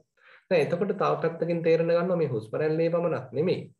හිත වෙන ආරම්භණයකට ගියාම ඒකෙත් සිහිය පවත්වන්න පුළුවන්. දැන් හුස්ම රැල්ලේම සිහිය පවත්වනවා කියන එක එකාතකින් සමාධිමත් භවයේ ලක්ෂණයක්. නමුත් හුස්ම රැල්ලේ තියෙන අතරේ අපි හිතමු හිත වෙන ආරම්භණයකට ගියා. අපි හිතමු ඔන්න පිම්බීම හැකිලිම කියන ආරම්භණයට ගියා. නැත්තම් වේදනාවකට ගියා. ආරම්භණ වෙනස් වුණා. නමුත් සතියේ අඛණ්ඩ බවක් තියෙනවා. ඒකාග්‍රතාවයේ යම් හැලහැප්පීම් සිද්ධ වෙලා තියෙනවා. නමුත් ඒ අරමුණ අපිට ඒ කියන්නේ අසතිමත් බවක් ඇති වෙලා නැහැ. අලුතෙන් අරමුණක් ඇවිල්ලා තියෙනවා මේ සතිමත් ක්ෂේත්‍රය තුළට. අපේ අවධානය කියන අපිටම වර්ගඵලයේ තුළට ඒ රාමුව ඇතුළට වෙනත් අරමුණක් ඇවිල්ලා තියෙනවා. ආස්වාද ප්‍රස්වාසයෙන් පමණක් නෙමෙයි. ඉතින් එතකොට ඒ බඳු අභ්‍යාසයක් තමයි අපි සක්මනේදී කරන්නේ. අපි වම් පාදය ඔසවලා තියෙනකොට මේ ගැන අවධානයෙන් ඉන්නවා. ඊට පස්සේ සම්පූර්ණයෙන් ඒ අරමුණ සමහරට අපෙන් අතහැරිලා ඊට පස්සේ දකුණු පාදය ගැනයි බලන්නේ. දකුණු පාදය කියන්නේ සම්පූර්ණයෙන්ම වෙනස් අරමුණක්. ඒ වගේමයි වම් පාදයේ තියෙන තැන නෙමෙයි දකුණු පාදයේ තියෙන්නේ. එහෙමනම් ස්ථානයේ වශයෙන් ගත්තත් වෙනත් තැනක්. ස්ථානයේ වශයෙන් උත් වෙනස් වුණා, අරමුණ වශයෙන් උත් වෙනස් වුණා. නමුත් අකණ්ඩ සතියක් තියෙනවා. ඔන්නතන තමයි හරි ලස්සන සුවිශේෂී බවක් තියෙන මේ සතිමත් භවයේ. අරමුණ මාරුණා කියලා සතියට බාධාවක් වෙලා නැහැ. ඉතින් මුලදී අපි මේවා එච්චරම දන්නේ නැහැ. කොහොම හරි අපි තෝරගත් අරමුණේ සිහිය පවත්වන්න තමයි උත්සාහන්ත වෙන්නේ. නමුත් ඒක පොඩ වර්ධනය වෙලා එනකොට මේ සතියේ එක්තරා අන්දමක පුළුල් වීමක් ඕනම අරමුණක් තුල සතිමත් වෙන්න පුළුවන් බවක් අපිට උවමනා නම් අවධානය එතන පවත්වන්න පුළුවන් ගතියක් යහුසුළු අවධානය යොමු කරන්න පුළුවන් ගතියක් හොඳට තෝරාගත් අරමුණ වෙතට ඉලක්ක කළා අපේ අවධානය යොමු කරන්න පුළුවන් ගතියක් ඒ වගේමයි ඔය කාල පරිච්ඡේදයේදී හිතට নানা ප්‍රකාර අනවශ්‍ය සිතුවිලි ආවට ඒවෙන් බාධා කරගන්න නැතිව ඒවා පැත්තකට දාලා ඒවා යන්නේ ඉඳ හැරලා අපිට උමනා අරමුණේ ඉන්න පුළුවන් ගතියක් සකස් වෙලා එනවා. ඉතින් මෙන්න මෙහෙම එනකොට තමයි තමන්ට පුළුවන් වෙන්නේ තේරුම් ගන්න දැන් නම් සිහියේ යම් පමණකට දියුණුලා තියෙනවා. දැන් මගේ හිත ටිකක් කියන දේ අහනවා. මම තෝරාගත්තේ යම්සි අරමුණු පරාසයක් තුළ තෝරාගත්ත කාල පරිච්ඡේදයක් එයා කියන දේ අහලා බලාගෙන ඉන්නවා. ඉතින් ඔන්න ඔය මට්ටමේදී අපිට කියන්න පුළුවන් දැන් සතිමත් භවයේ යම් පමණක තහවුරු වීමක් සුපතිත්ථිත සතියක් දැන් මතුවලා තියෙනවා කියලා. දැන් ඔතනින් පස්සේ තමයි අන්න අර සම්පජානෝ කියන කොටසට අපිට යමු වෙන්න පුළුවන්. දැන් අපි ගිය සතියේ කතා කරා සති සම්පජඤ්ඤ සූත්‍රය. එතනත් ඒ සතියට සම්පජඤ්ඤය එකතු වෙලා තමයි දීර්ඝ ගමනක් යන්නේ. පුළුල් ගමනක් යන්නේ. දැන් මෙතනත් බුදුරජාණන් වහන්සේ සතිය මුලින් කියලා දීලා මේක කායानुපස්සනා පැත්තෙන් වෙන්න පුළුවන්, වේදනානුපස්සනා පැත්තෙන් වෙන්න පුළුවන්, චිත්තානුපස්සනා පැත්තෙන් වෙන්න පුළුවන්, ධම්මානුපස්සනා පැත්තෙන් වෙන්න පුළුවන්. මුලින්ම බුදුරජාණන් වහන්සේ අපිට මේ මූලික පියවර ටික කියලා දෙනවා. දැන් මම ගත්ත උදාහරණේ තියෙන කායानुපස්සනා මට්ටමේ ආරමුණක්. ආස්වාස ප්‍රස්වාස ක්‍රියාවලිය. එහෙම නැත්නම් අද අපි පුහුණු වෙච්ච ඉරියව්ව. ඒ ඉරියාපත පබ්බේ. අපි විවිධාකාර ඉරියව් ගත කරනවා. ඇවිදින ඉරියව්වේදී සිහිය පවත්වනවා. ඉඳගෙන ඉන්න ඉරියව්වේදී සිහිය පවත්වනවා. හිටගෙන ඉන්න ඉරියව්වේදී සිහිය පවත්වනවා. සතපිලා ඉන්න ඉරියව්වේදී සිහිය පවත්වනවා. අපි මේ ඉරියව්ව යොදා ගන්නවා අපේ හිතට නැංගුරමක් කරලා. හිත එතකොට ඉබාගාතේ රස්තියාදුවේ යන්න විදිහක් නැහැ. මොකද මේ අපි නිතරම ගෙනල්ලා මේ නැංගුරමට දානවා. නිතරම ගෙනල්ලා කයේ යාම පවත්වන්න උත්සාහන්ත වෙනවා. කයේ දැනෙන දේක පවත්වන්න උත්සාහන්ත වෙනවා. ඉතින් එතකොට සමහරලාවට මේ කයේ හැමතිස්සෙම සැපයක් දැනෙන්නේ නැහැ. කයේ දැනෙන සමහරලාවට බොහොම දුක් වේදනාවක්. එහෙම නැත්නම් එහෙ මෙහෙ නිකන් මේ තියෙන කුඩා වේදනාවක්. ඉතින් ඒ බඳු තත්වයක වුණත් අපි තේරුම් ගන්න අවශ්‍යයි මේ කුඩා වේදනා දැනෙන්නේ හිත වෙන කොහෙවත් ගිහිල්ලා ඈතට ගිහිල්ලා වල්මත් වෙලා නෙමෙයි. මේ කයත් එක්කම වාසය කරන නිසායි දැන් මට මේ තොරතුරු ටික එන්නේ. එහෙම නැත්නම් සමාහලාවට තින් සෑහෙන කාලයක් තිස්සේ මොකක් හරි ඇතුලේ වර්ධනය වෙලා තිබුණත් අපිට තේරිලාවත් නැහැ. මොකද ඒ තරමට අපි කයෙන් ඈත් වෙලා තමයි ජීවත් වෙලා තියෙන්නේ. කය ඇතුලේ අපි හිතමු මොකක් හරි තුවාලයක් තියෙනවා, පිළිකාවක් තියෙනවා, নানা ප්‍රකාර දේවල් තියෙනවා. නමුත් අපිට සිහිය නැත්තම් අපි සම්පූර්ණයෙන්ම බාහිරාවර්තී වෙලා නම් කටයුතු කරන්නේ. අපේ අවධානය තියෙන්නේ වෙන කොහෙදෝවත් නම් මේ කය දෙන සංඥා අපිට ඔක්කොම මගහැරෙනවා. කයින් අවස්ථාවන්වලදී අපිට අනුතුරු අංගවනවා ඇති. කොතෙකුත් අනුතුරු අංගවනවා ඇති. කොතෙකුත් කුඩා වේදනා දන්වනවා ඇති. නමුත් අපි කොහෙදෝ ජීවත් වෙන්නේ. කිසිම සිහියක් නැහැ.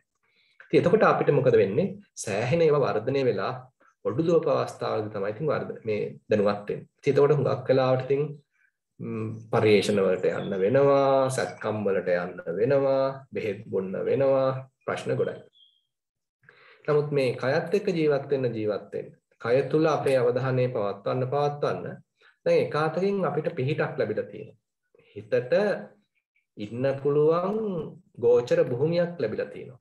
ඉතින් අන්නේ අජ්ජත් ගෝචර භූමිය ආධ්‍යාත්මික වශයෙන් අපිට තියෙන ඇතුළත වශයෙන් ඉන්න පුළුවන් මෙන්න මේ ගොදුරු බිම අපිට කිසිම බයක් සැකක් ඉන්න වාසය කරන්න පුළුවන් තැන අපි කයෙන්ම හදාගත්තා නම් ඊට පස්සේ ඊළඟ පියවරට යන්න පුළුවන්. එතකොට ඔන්න කයේ අවධානය පවත්වනකොට අපි තවත් පැත්තකින් ඉගෙන ගන්නවා මේ කය අස්සේ ඉන්න අවශ්‍ය නැහැ. කයේ වේදනාවක් දැනෙනකොට වේදනාවෙන් අයින් වෙලා වේදනාව දිහා බලන්න පුළුවන් ගතිය. හුස්ම රැල්ල දිහා බලනකොට හුස්ම රැල්ලේ තියෙන ගති ලක්ෂණ විමසනවා. හැබැයි හුස්ම රැල්ලෙන් පොඩ්ඩක් නිකන් අයින්ට වෙලා වගේ. දැන් අපි නාසිකාග්‍රය අසල අවධානය පවත්වනවා. හැබැයි හුස්ම රැල්ල අපිව පහු කරගෙන ඇතුළට යනවා. ඊළඟට නාසිකාග්‍රය අසල අවධානය පවත්වනවා. හුස්ම රැල්ල අපිව පසු කරගෙන පිටතට යනවා. අපි ඉන්නේ නාසිකාග්‍රය අසල. බලුවා අපි නිකන් එතන මුර කරනවා වගේ ගතියක්. ඒ නිසා බුදුරජාණන් වහන්සේ කියනවා සති දෝවාරිකෝ භික්කවේ අරිය ශාවකෝ සාවජ්ජම් පජහති අනවජ්ජම් භාවේති. මේ සතිමත් බව නැමැති දොරටුපාලයව යම්සි කෙනෙක් හොඳට ඇසුරු කරනවා නම් එයාගේ හොඳට වර්ධනය වෙච්ච මට්ටමකදී එයාට පුළුවන් වෙනවා වැරදි දේවල් අයින් කළා නිවැරදි දේවල් ලං කරගන්න. අන්න ඒ වගේ අපි එතකොට මේ ආස්වාසය දිහා පැත්තකින් බලාගෙන ඉන්නේ. මධ්‍යස්තව බලාගෙන ඉන්නේ. අරමුණෙන් අයින් වෙලා බලාගෙන ඉන්නේ. අරමුණට කොටු වෙලා අරමුණ තුල හිර වෙලා අරමුණේ ගොදුරක් බවට පත් වෙලා එහෙම බලන බැල්මක් නෙමෙයි. ඒ වගේමයි අපි හිතමු ඉරියව්ව. ඒ වගේමයි අපි හිතමු කයේ දැනෙන විවිධාකාර තද ගති, රළු ගති, උණුසුම් ගති, සිසිල් ගති මේ සියල්ල මේ බඳු දෘෂ්ටි කෝණයකින් තමයි බලන්නේ. ඒතර මෙහෙම බලන්න අපි තුල එක්තරා අන්දමක අමුතුම කුසලතාවයක් දිනු වෙනවා. කායේ කායානුපස්සී විහෙරති. කය දිහා බලන මුහුණුවරින් බලනවා. කය මගේ කරගෙන මේක මගේ කය කියාගෙන මටයි තී කියාගෙන මමයි කය කියාගෙන මේක ලස්සනයි කියාගෙන එහෙම බලන මුහුණුවරක් නෙමෙයි. මේකට හුදෙක් ක්‍රියාකාරීත්වයක්, ක්‍රියාකාරකම් රැසක්. මේක වෙලා හුදෙක් ධාතු මාත්‍රයක්, ධාතු ක්‍රියාකාරකම් රැසක්. ඉතින් මේ විදිහට අර ක්‍රියාකාරකමක් දිහා වෙනත් දෘෂ්ටි කෝණයකින්, බාහිර දෘෂ්ටි කෝණයකින්, වෙන කෙනෙක්ගේ ඇහැකින් බලන බැල්මක් තමයි මෙතන තියෙන්නේ. ඊට පස්සේ මේ අත්දැකීම අපිට අරන් එන්න පුළුවන් වේදනාව ඔස්සේ. ඒතකොට දැන් යම්කිසි වේදනාවක් කයේ දැනෙනවා. ඒක සැප වේදනාවක් වෙන්න පුළුවන්, දුක් වේදනාවක් වෙන්න පුළුවන්, උපේක්ෂා වේදනාවක් වෙන්න පුළුවන්. එතෙන්දිත් ඔය දෘෂ්ටි කෝණයෙන්මයි බලන්නේ. දැන් ඉස්සෙල්ලා නම් අපි සැප වේදනාවක් දැනනකොට ඒක ගිහිල්ලා ඉතින් අල්ලගෙන බදාගෙන ඒකම ඉල්ලන තමයි ඉතින් කටයුතු කළේ. දුක් වේදනාවක් දැනනකොට ඒක ඉතින් ඉක්මනටම කොත්තමල්ලි බීගෙන වෙනිවල්කට බීගෙන එමත් නැත්නම් ඉතින් වේදනානාශක අරගෙන දොස්තර හම්බෙන්න ගිහිල්ලා ඉතින් පුදුම ඉක්මනට මේක අයින් කරගන්න තමයි උත්සාහන්ත උනේ. උපේක්ෂා වේදනා පහළ වුණාට ඉතින් කිසිම ගාණක් නැහැ මෙලෝ සිහියක නෙමෙයි හිටියේ. නමුත් දැන් එහෙම නෙමෙයි සැප වේදනාවක් පහළ වෙනකොට මේක සැප වේදනාවක් කියලා දාන්න. ඊළඟට දුක් වේදනාවක් පහළ වෙනකොට මේක දුක් වේදනාවක් කියලා දාන්න. උපේක්ෂා වේදනාවක් පහළ වෙනකොටත් මේක උපේක්ෂා වේදනාවක් කියලා දාන්න. උදාහරණයක් වශයෙන් අපිට ඕනනම් සක්මනකදී පාදයේ ස්පර්ශය සිද්ධ වෙනකොට ඒක වේදනාවක මුහුණුවරෙන් බලන්නත් පුළුවන්. එතන තියෙන්නේ අපිට උපේක්ෂා වේදනාවක්. ඒ උපේක්ෂා වේදනාවක් වශයෙන් බලනවා. හරියට නිකන් කයට ඇවිදින්න ඉඩ දීලා අපි පැත්තක ඉඳලා මේ උපේක්ෂා වේදනාවක් මේ අත්දකින්න කියලා ඒ උපේක්ෂා වේදනාවට මුල් තැන දීලා නැත්නම් වේදනා ස්කන්ධයට මුල් තැන දීලා අපි ඒ දිහා බලනවා. එහෙමත් නැත්නම් අපි හිතමු දැන් බොහොම සුවසේ සක්මන සිද්ධ වෙනවා. දැනෙනවා බොහොම සුවබර වේදනාවක්. එහෙම නැත්නම් සුඛ වේදනාවක්, සැප වේදනාවක්. බොහොම සැහැල්ලු ගතියක්. කෙනෙකුට ඕනනම් පුළුවන් ඉතින් වේදනානුපස්සනාවක මොහොනවරින් ඒ දිහා බලන්නත් පුළුවන්. නැත්නම් කය වාඩි කරවලා තියෙනවා. කය දැන් බොහොම සැහැල්ලුයි. කය පිනායන ගතියක් එනවා. අන්නේ පිනායන ගතිය දිහා බලනවා. හැබැයි ඒකට ලොල් වෙලා ඒක මගේ කරන්න බන්න බැල්මක් නෙමෙයි. මේ පොඩ්ඩක් අර අඩියක් පස්ස අරගෙන බලන බැල්මක්. එතකොට ඒ අරමුණ තුල අපි හිර වෙච්ච ගතියක් නැහැ. ඕන වෙලාවක අරමුණෙන් අයින් වෙලා ඉන්න ගතියක් තමයි තියෙන්නේ.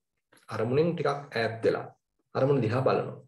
ඉතින් මෙන්න මෙහෙම බලන බැල්මේදී තමයි අපිට කියන්න පුළුවන් දැන් නම් සිහිය පිහිටලා තියෙනවා. දැන් සතිමත් බව යම්තා දුරකට තහවුරු වෙලා තියෙනවා. දැන් මෙන්න මේ මට්ටමේදී තවත් එහාට ගියොත් ඔන්න අපිට පුළුවන් අපේ හිත දිහාත් බලා ගන්න. දැන් ඔන්න ටිකක් දුරට සතිය පිහිටලා තියෙනවා. තහවුරු වෙලා තියෙනවා. ඒ වගේමයි පැමිණෙන වේදනාවක් හඳුනා ගන්න පුළුවන් කමක් තියෙනවා. ඒවට අහු නොවි ඒ දිහා බලන්න පුළුවන් ගතියක් පහළ වෙලා තියෙනවා. දැන් ඉබේටම වගේ හිත දිහාත් බැලෙනවා. සමහර ලාවට ඉතින් අපිට කියවෙනවා මම දන්නේම නැහැ. ඔන්න හිතට රාගයක් ඇවිල්ලා. ඔන්න දැන් ඒකේ යම් අවස්ථාවකදී හඳුනාගත්තා. ඔන්න ද්වේෂයක් ඇවිල්ලා. ඒකත් හඳුනාගත්තා. අර ඉස්සල්ලා වගේ ඒකට අහු වෙලා අනිත් ඈත් එක්ක අදදබර කරගන්න අපිට හිතේ ද්වේෂයක් නම් පහළලා තිබුණේ අපි දන්නේ නැහැ. ඔන්න ඒකත් එක්ක වර්ධනය වෙලා අදදබර කරගෙන පසුතැවෙනකොට තමයි මතක් වෙන්නේ මම කරපු මොඩකම කියලා. මොකද එච්චරට ආසතිමත්. නමුත් දැන් එහෙම නැහැ. එච්චර දුරදි කියන්නේ දැන් නියපොත්තෙන් කඩන්න පුළුවන් මට්ටමේදීම එයාට තේරෙනවා මොන දැන් තමන්ගේ හිතට ද්වේෂයක් පහළ වෙලා. ඒතර ඒ නියපොත්තෙන් කඩන්න පුළුවන් මට්ටමේදී හඳුනාගත්තා නම් හරිම පහසුයි. දැන් ඔන්න ඔය මට්ටමට වගේ එනකොට අපිට පුළුවන් ලං කරන්න දැන් අර බුදුරජාණන් වහන්සේ දේශනා කරන දෙවෙනි කොටසට. ඒ මොකද්ද? බුදුරජාණන් වහන්සේ කියනවා විදිතා වේදනා uppajjanti විදිතා uppattanti විදිතා අබ්බත්තං ගච්ඡanti. දැන් හොඳට දැන් මේ සතිය දියුණු වෙලා සතියට සම්පජඤ්ඤේ එකතු වෙලා යන ඒ අත්වල බඳගෙන යන ගමනේදී දැන් එයාට වෙන් වශයෙන් දේවල් දැනගන්න පුළුවන්. සිහිය හොඳට අපිට වමනා අරමුණේ පවතිනවා. ඒකාග්‍රතාවයේ සමාධිය නිසා වෙන අරමුණු වලට පයින් නැතුව සෑහෙන කාල පරිච්ඡේදයක් අපිට ඒක දිහා බලවත්ව බලන්න පුළුවන් ගතියක් තියෙනවා. ඉතින් එතකොට යම් හෝ කායික වේදනාවක් අපිට හොරෙන් පහළ වෙලා යන්න විදිහක් නැහැ. අපි කාය ගැන සමස්තයක් වශයෙන් අවධානය යොමු කරගෙන නම් ඉන්නේ. ඒ වෙලාවේ කයේ කොහේ වේදනාවක් පහළ වුණත් අපිට ඒක බොහොම යහුසුලුව දැනෙනවා. ඉතින් මේකදී මට මතක් වෙනවා අතිපූජ්‍ය මේ පණ්ඩිතාභිවංශ ස්වාමීන් වහන්සේ බුරුමේ පණ්ඩිතාභිවංශ ස්වාමීන් වහන්සේ දීපු උපමාවක්.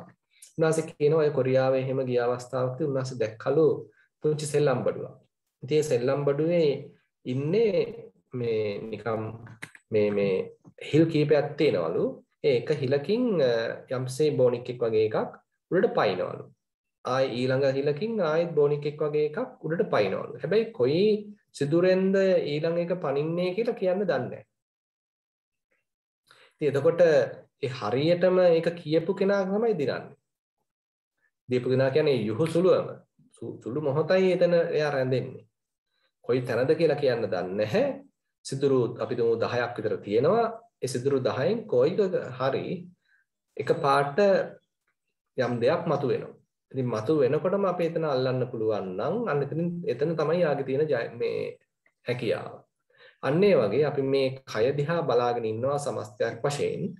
හැබැයි අපිට මුලින් කියන්න බෑ. එමත් නැත්නම් උපකල්පනය කරන්න බෑ ඊළඟට මෙන්න මේ අහවල් තැන මේ වේදනාවක් පහළ වෙයි කියලා.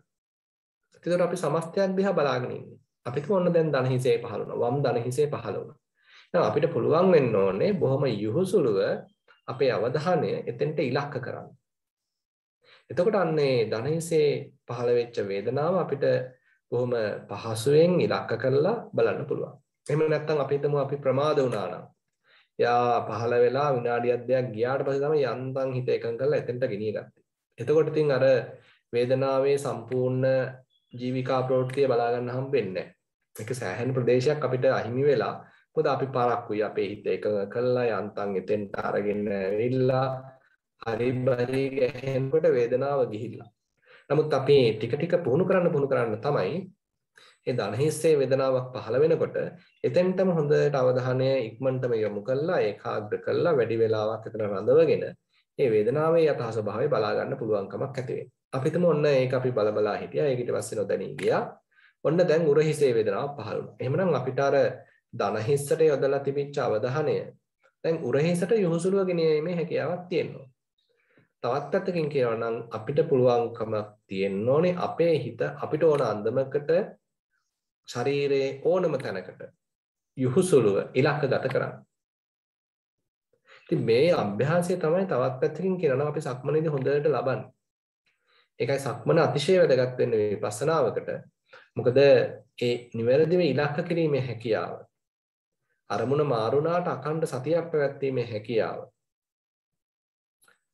විවිධාකාර බාධක මැද්දේ අපේ අවධානය වමනා තැනට යොමු කිරීමේ හැකියාව හොඳට හදලා දෙනවා සක්මනේදී. දැන් එතකොට මේ කායानुපස්සනාවේදී වේදනානුපස්සනාවේදී ඔන්නේ කුසලතාවය අපිට ප්‍රයෝජනෙට ගන්න පුළුවන්.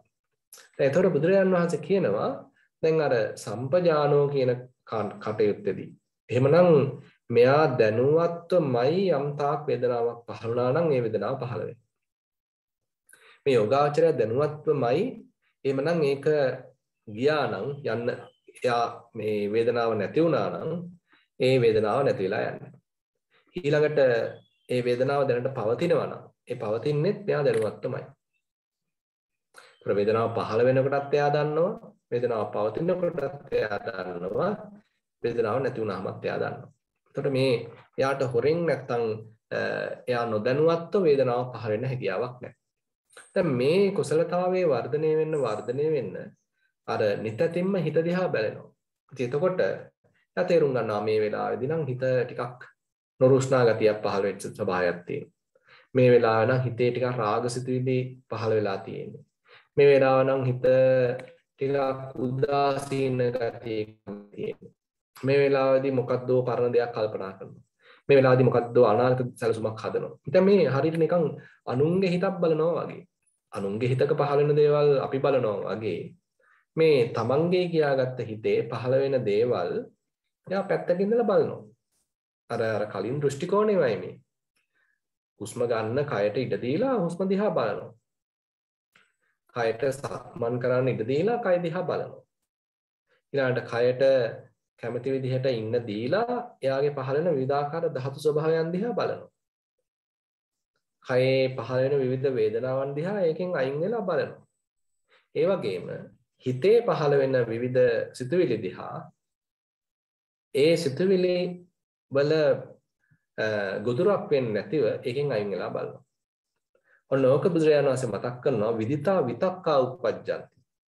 විදිතා උපට්ඨහන්ති විදිතා අබ්බත්තං ගච්ඡanti. එතකොට හිතෙත් යම්කිසි සිතුවිල්ලක්, හිතෙත් යම්කිසි විතර්කයක් පහළ වෙනවා නම් අනිවාර්යෙන්ම එතකොට මෙන්න මේ යෝගාවචර දැනුවත්වමයි ඒ විතර්කය පහළ වෙන්නේ. එතකොට එයාට හොරෙන් විතර්ක පහළ වෙලා ඒක ඔඩුදුවලා ඒකෙන් යම්සි අපිටම කෙලස් වර්ධනය වෙලා ඒ විතික්‍රමණය මට්ටමකට යන්න විදිහක් නැහැ. ඉතින් මේ කතා කරන්නේ බොහොම එකwidehatකින් බලමු හරි ප්‍රායෝගික දහමක් බුදුරජාණන් වහන්සේ පෙන්නන්නේ. පටන් ගත්තේ අර බොහොම සරල අරමුණකින් හුස්ම රැල්ල දිහා බලලා පටන් ගත්තේ. හැබැයි ඒක පොඩ වර්ධනය වෙලා එනකොට ඒ තමන්ගේ හිතේ සතිමත් බව වර්ධනය වෙලා ඒකාග්‍රතාවය වර්ධනය වෙලා ඊට පස්සේ සංවේදී බව වැඩි වෙලා හොඳට කයත් එක්ක ඉන්න ගතිය වැඩි වෙලා ඒ කයයි හිතයි අතර තියෙන නැත්නම් ඒ දැනුවත් භාවය අතර තියෙන හොඳ සමබරතාවයක් ගොඩනැගිලා ඊට පස්සේ දැන් මේ හිත දිහත් බැලෙනවා. හිතෙත් යම්සි විතර්කයක් පහළ වුණා නම් සිතුවිල්ලක් පහළ වුණා නම් අනිවාර්යෙන් එතකොට ඒ සිතුවිල්ල මෙයා දැනුවත්වමයි පහළ වෙන්නේ. ඊට පස්සේ ඒ සිතුවිල්ල දැන් ඔන්න රඳාපවතිනවා. ටික වෙලාවක් අපිටම ඔන්න රාග සිතුවිල්ලක්. පොඩ්ඩක් ඉතින් හිත දැවෙනවා, ඒකෙන් යම්සි ආස්වාදයක් ලැබෙනවා. ඉතින් ඔක්කොම දැනගෙන අපි හිතමු යම් වෙලාවක අපි ඒක අත්හැරියා කියලා. තේරුම් ගත්ත මේ රාගසිතක් මේක මට ගැලපෙන්නේ නැහැ. ඔන්න අත්හැරියා. දැන් ඔන්න ඒක ක්‍රමානුකූලව ෂේ වෙලා යනවා. ඒකත් දැනගෙන. ඊට පස්සේ අපි හිතමු ඔන්න හිත ටිකක් සාමකාමීව පැවතුණා. ඊට පස්සේ ඔන්න හිතට නොරුස්නා ගතියක් පහළ වෙනවා. මේ මොන වදයක්ද කියලා ඔන්න හිතෙනවා. ඉතින් එතකොට ඔන්න නොරුස්නා ගතියක්. ඒ පහළ වෙන හැටි Taman දැනගෙනමයි පහළ වෙන්නේ. දැන් හිත ටිකක් නිකන් නොසන්සුන් වෙලා නොරුස්නා ගතිය පහළලා ඔන්න දැන් හිත තියෙනවා පොඩ්ඩක් කැළඹිච්ච ගතිය. ඒකත් දැනගන්න. දැන් නම් හිතේ තරම් නෑ සාමයක්. කලින් තිබුණා වගේ සතුටක් නැහැ. හිතේ තියෙන ටිකක් අප්‍රසන්න බවක්.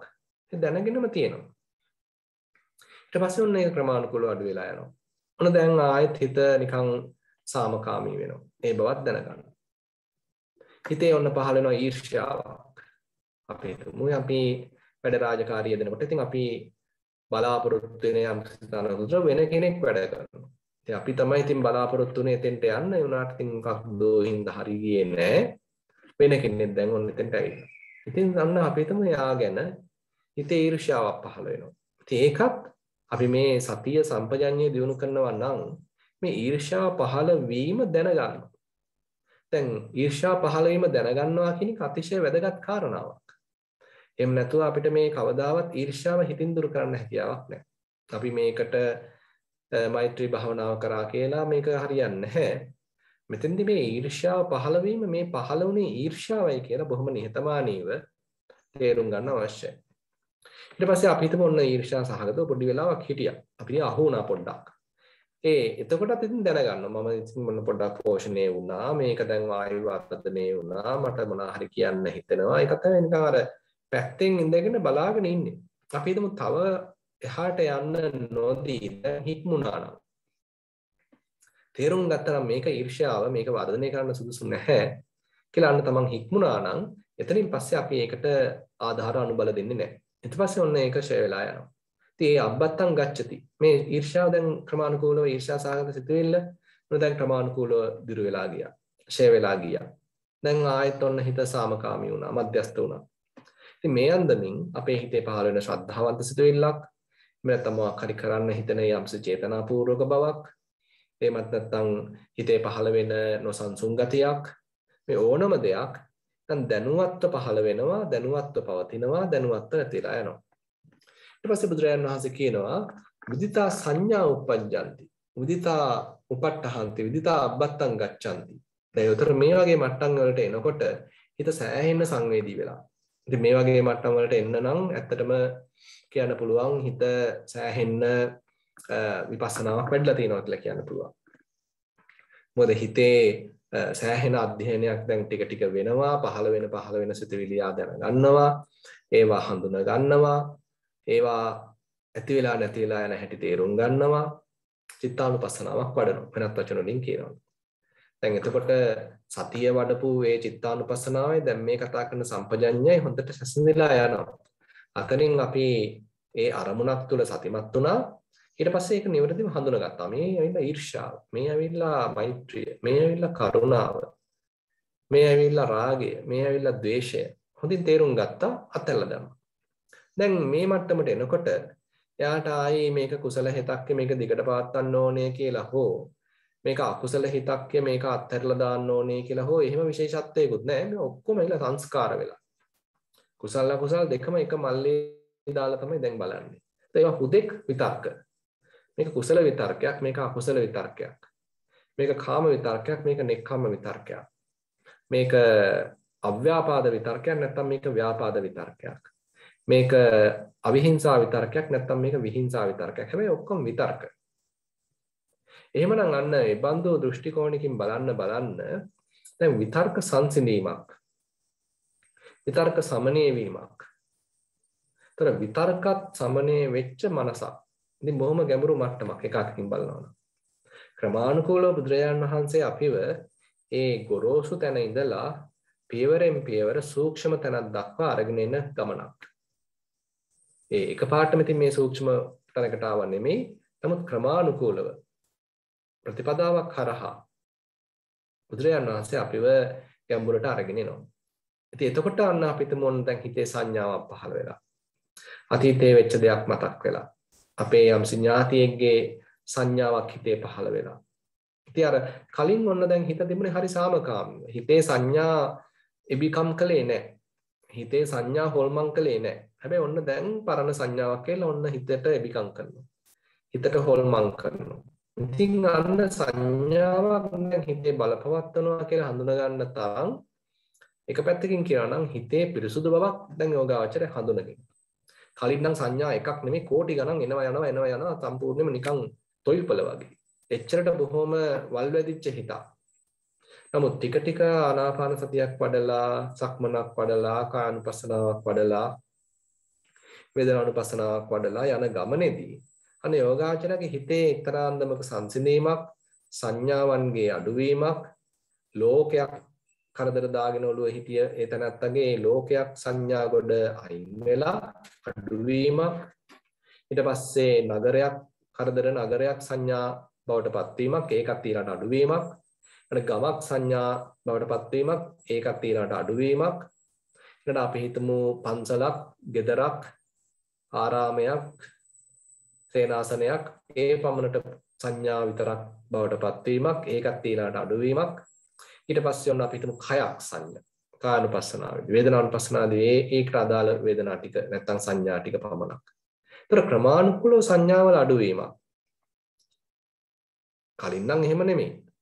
ලෝකයක් පිරෙන්න සංඥා. රටේ සංඥායි, ඉන්දියාවේ සංඥායි, ඇෆ්ගනිස්තානයේ සංඥායි, ඕස්ට්‍රේලියාවේ සංඥායි. ඉතින් කෝටියක් සංඥා අපේ ඔළුවේ. නමුත් දැන් ටික ටික ඒවා ඔක්කොම අයින් වෙවි ගිහිල්ලා මොන දැන් කයක් සංඥා. කයේ සංඥා ටික විතරයි. ඒකත් දැන් ඔන්න Tamanට පෙනි තමයි යන්නේ. පෙනි එනවා, පෙනි තියෙනවා, පෙනි යනවා. එහෙම නැත්නම් ඔන්න අතීතයේ ඇසුරු කරපු යම්සි රූප සංඥාවක්. ඒතර ඒක මතක් වෙනවා.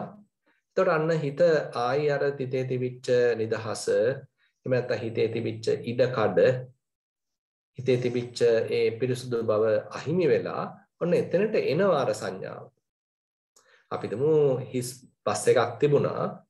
ඒ බස් එකට ඔන්න මගින් නගිනවා. එතකොට අර ඒ හිස් ප්‍රදේශයේ දැන් අර මගින් නැවත එක්කෙනා දෙන්න ඇවිල්ලා සීට් වල වාඩි වෙනවා. අන්න ඒ වගේ අපේ හිතත් නිකන් තිබුණා හිස්ව.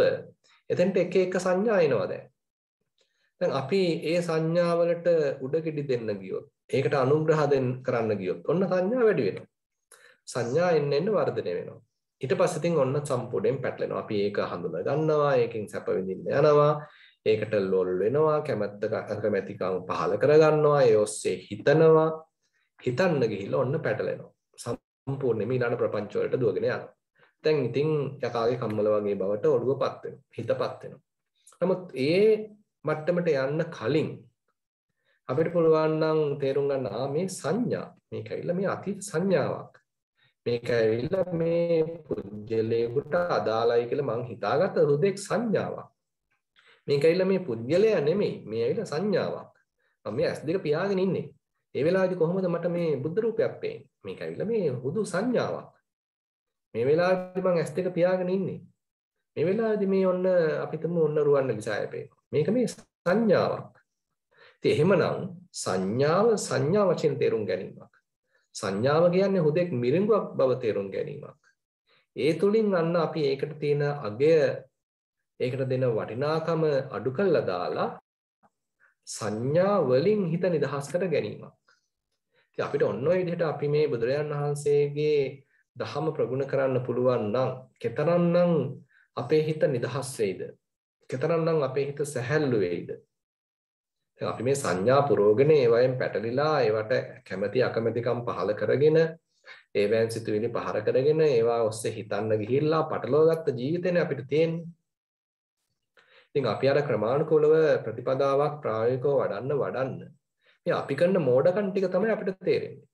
මේ මෝඩකම් ටික තේරෙන්න ඒ බුදුරජාන් වහන්සේ පෙන්නපු දහමට අනුකූලව අපි එහෙනම් ඒ දිහා බලන්න ඉගෙන ගන්න. මරීචික උපමා සංඥා කියලා තමයි බුදුරජාණන් වහන්සේ දේශනා කරන්නේ. මහණෙනි මේ සංඥා කියන්නේ හුදෙක් මිරිඟුවක්. මෙතන වතුර නෑ. මේ වතුර වගේ පේනවා.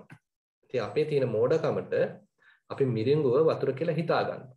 ඉතින් එහෙමනම් අපි ඒ බුදු නුවණින් ඒ කියපු දේශනාව තේරුම් අරගෙන දැන් මේ හිතේ පහළලා තියෙන සංඥාවක් කියන අවබෝධය ඇති කරගෙන අපිට පුළුවන් නම් මේ සංඥා දුරු කර හරින්න. එහෙමනම් අන්න සංඥාත් හට ගන්න හැටි දන්නවා, පවතින හැටි දන්නවා, නැතිලා යන හැටි දන්නවා. ඉතින් මේ විදිහට බුදුරජාණන් වහන්සේ ටික ටික අපිව ගැඹුරට අරගෙන ගිහිල්ලා තියෙනවා. ඉතින් මම හිතනවා අදට ධර්ම දේශනාවක් අනුසාරයෙන් කරන කරුණු පෙළ ගැසීම ප්‍රමාණවත් කියලා. ඉතින් පූජනීය ලොකු සාහිණන් වහන්සේ තවමත් මම හිතන්නේ සම්බන්ධ වෙලා නැහැ. හේමන්ත මහත්තයා මේ මොකක්ද දැනුවත් වීමක් වෙලා තියෙනවද මේ වෙනකොට? තාම පණිවිඩයක් දුන්නා සවිනාසයට සම්බන්ධ වෙලා සවිනාසයේ උදේ ඉඳලා මේ වැඩ රාජකාරී වගේ එක නිරතව හිටියේ. කරලා ආයෙ සම්බන්ධ බලමු උත්සාහ කළා මේ වෙලාව සාකච්ඡාවට සම්බන්ධ කරන්න. නැත්නම් අපි සාකච්ඡාව කරගෙන යමු සවිනාස මේ ඉදිරියට. හොඳයි. එහෙමනම් ඉතින් අද මේ අපි දේශනා කරපු මාතෘකාව සම්බන්ධයෙන් හෝ තමන් කරගෙන යන භාවනාව සම්බන්ධයෙන් හෝ යම්සි කෙනෙකුට ප්‍රශ්නයක් නගන්න තියෙනවා නම් ඒ සඳහා අවස්ථාව ගන්න කියලා දැන් ආරාධනා කරනවා.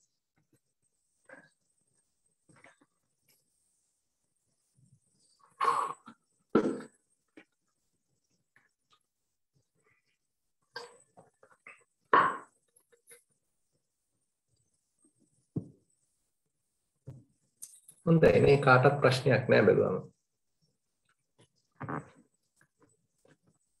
කියන්නේ දේශනාවත් හරියටම තේරලා තියෙනවා මේ භාවනාවත් හරියටම වැඩිලා තියෙනවා නේද? මොකුත් ප්‍රශ්නයක් නෑ කියන්නේ.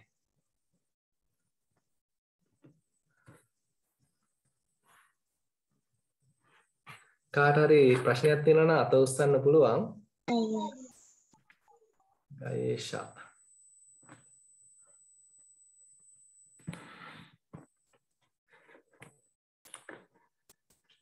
අපි අහමු මාරබේ ස්වාමීන් වහන්සේගේ මොන කොහොමද තොරතුරු කියලා නේද හේමන්ත මහත්තයා.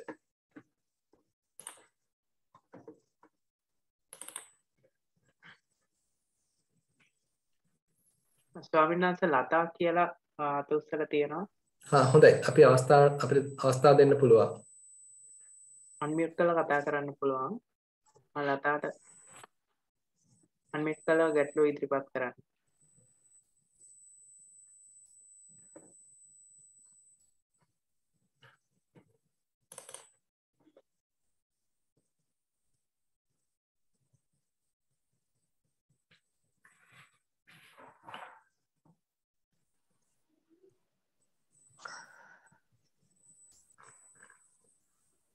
ගරුතර ස්වාමීන් වහන්සේ ඔව් කියන්න.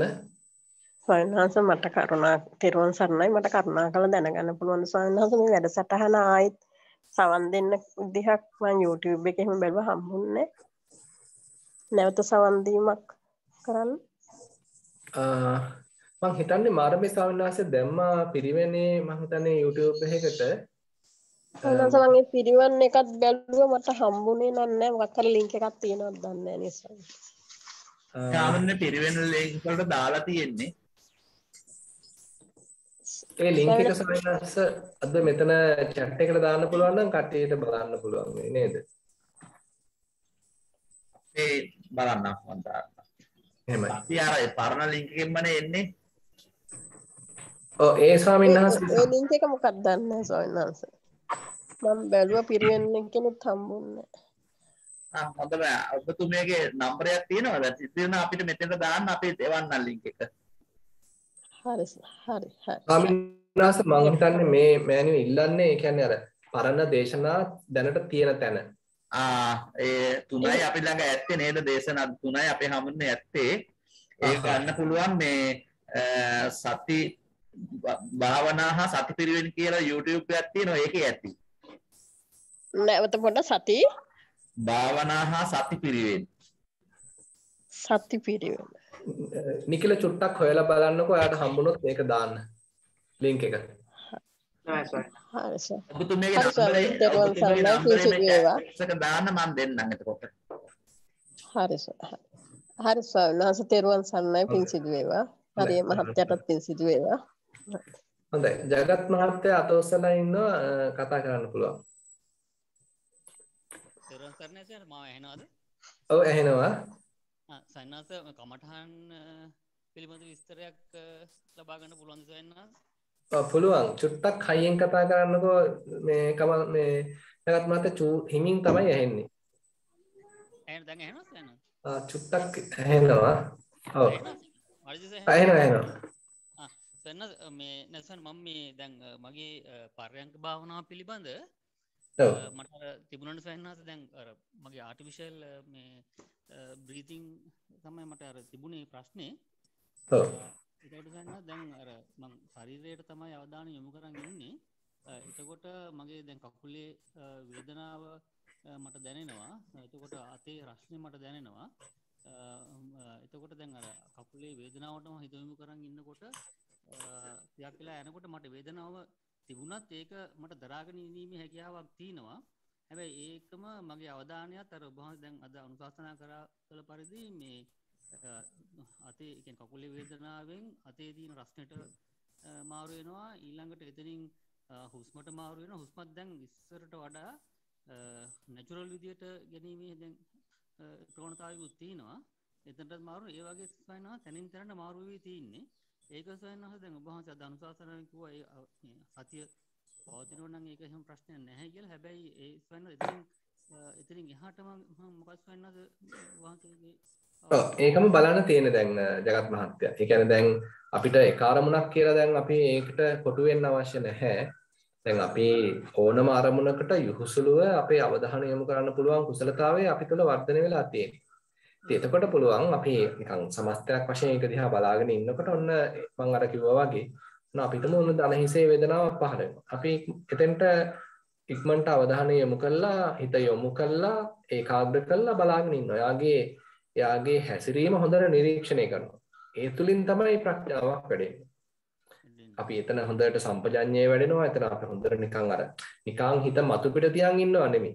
දැන් අපිට පුළුවන් අරමුණක් කොහේ තියෙද නිකන් මතු පිට ඉන්න පුළුවන් ඒක දිහා තීක්ෂණව බලන්නේ නැතිව නමුත් දැන් ඔය සම්පජානෝ කියන එකේදී සම්පජඤ්ඤය කියන එකේදී නැත්නම් ධම්ම විචය කියන එකේදී අපේ තියෙන ප්‍රධානම කාරණය තමයි බුදුරජාණන් වහන්සේ විස්තර කරනවා තං ධම්මං පඤ්ඤාය පවිචිනති පවිචරති පරිවිමංසං ආපජ්ජති. දැන් ඔය ධම්ම විචය විස්තර කරන්නේ එහෙම. මේ අපි සතිමත් වෙච්ච අරමුණ දිහා තියුණුව බලනවා. සූක්ෂමව බලනවා. ඒ අරමුණේ විස්තර විභාග බලන්න උත්සාහවන්ත වෙනවා. හොඳට නිකන් එයා ගැන හොයාලා බලනවා. ඔන්න ඔය කටයුත්ත අපි කරනවා. ඊට පස්සේ හිතන්න දැන් ඕක අපි බලා හිටියා. ඊට ඔන්න වෙන තරක අරමුණක් මතුවෙලා. අපි දැන් අපේ අවධානය අපිට අරමුණ නොපෙනී ගියා. දැන් ඒතකොට වෙන තරක මතුවෙලා තියෙනවා. ඔය ඊ අලුතෙන් මතුවෙච්ච අරමුණ දිහා හොඳට බලාගෙන ඉන්න. එයා ගැන හොඳට විමසනවා. ඉතින් මෙහෙම කරන විමසීමක් නිරීක්ෂණයක් හරහා තමයි පොඩ දසමේ අපේ හිතේ යථාභූත ඥාන දර්ශනයක් ඇති වෙන්නේ. මේ අරමුණු අස්පනා අපිට දකින්න ඕනේ. භාවනාමය ඥානයක් ඇති කරගන්න නම් අපි ඒක අත්හදා බලන්න ඕනේ. අත්දැකීමක් තුලින්ම ලබන්න ඕනේ. නැතුව පොතේ තිබුණාට මේක අනිත්‍යයි කියලා දුකයි කියලා අනාත්මයි කියලා මේ ප්‍රමාණවත් වෙන්නේ නැහැ. මේ මතුවෙන අරමුණු දිහා නැවත සූක්ෂමව අර වගේ සොයලා බලන්න අවශ්‍යයි.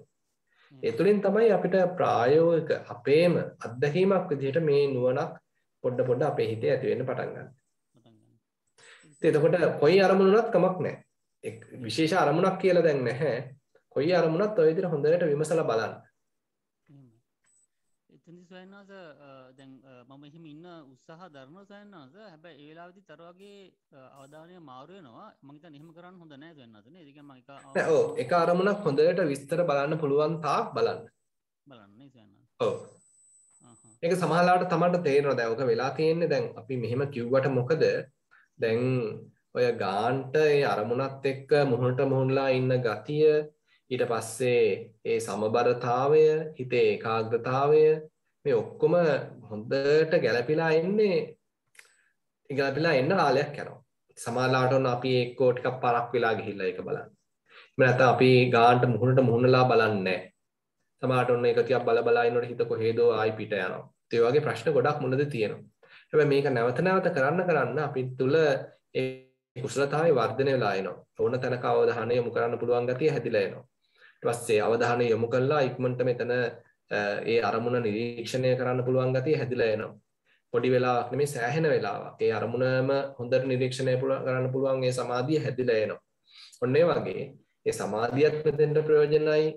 සෑහෙන වෙලාවක් එතනම රැඳී ඉඳගෙන ඒක දිහා බලන්න. සතිය ප්‍රයෝජනයි අතීතයට අනාගතයට නොගිහින් මේ අරමුණේ මේ පවත්වන්න.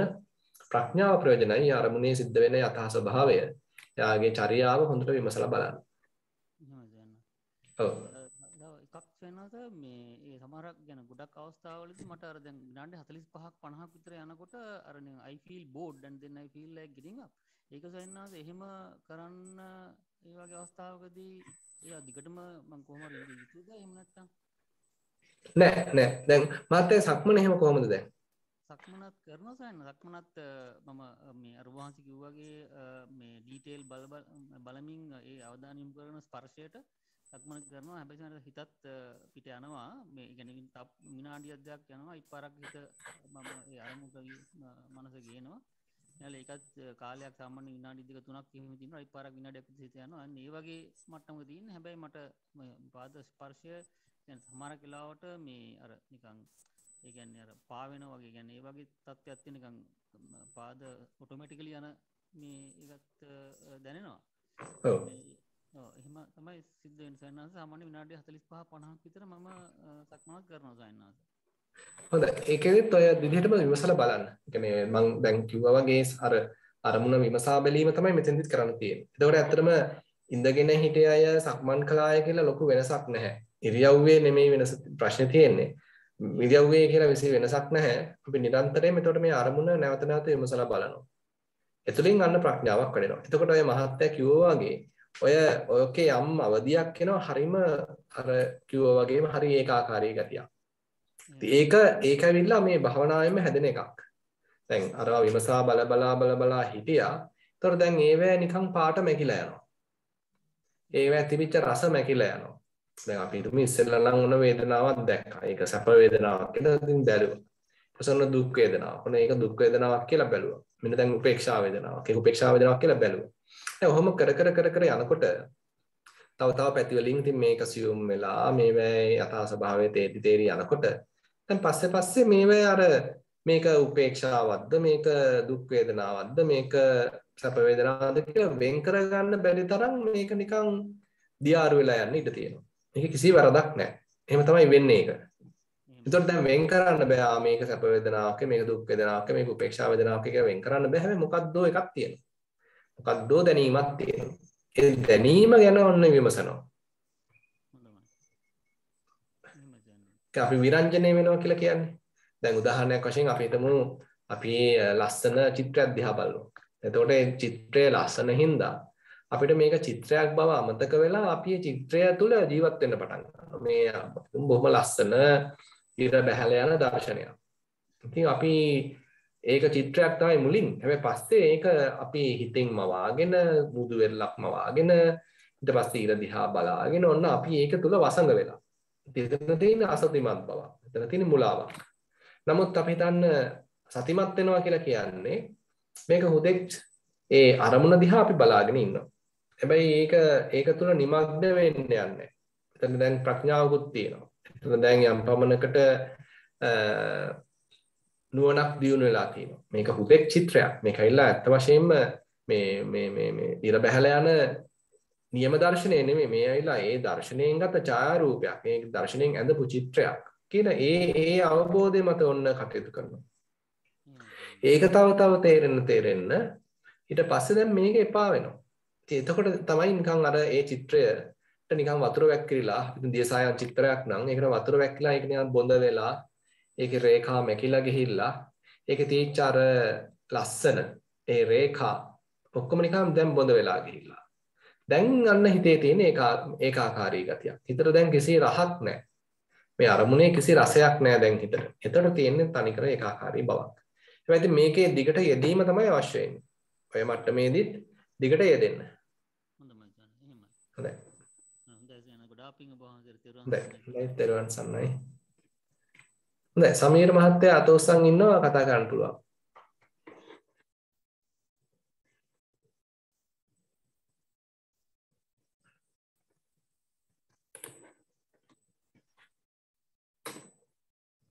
තෙරුවන් සරණයි හිමිනාංශ.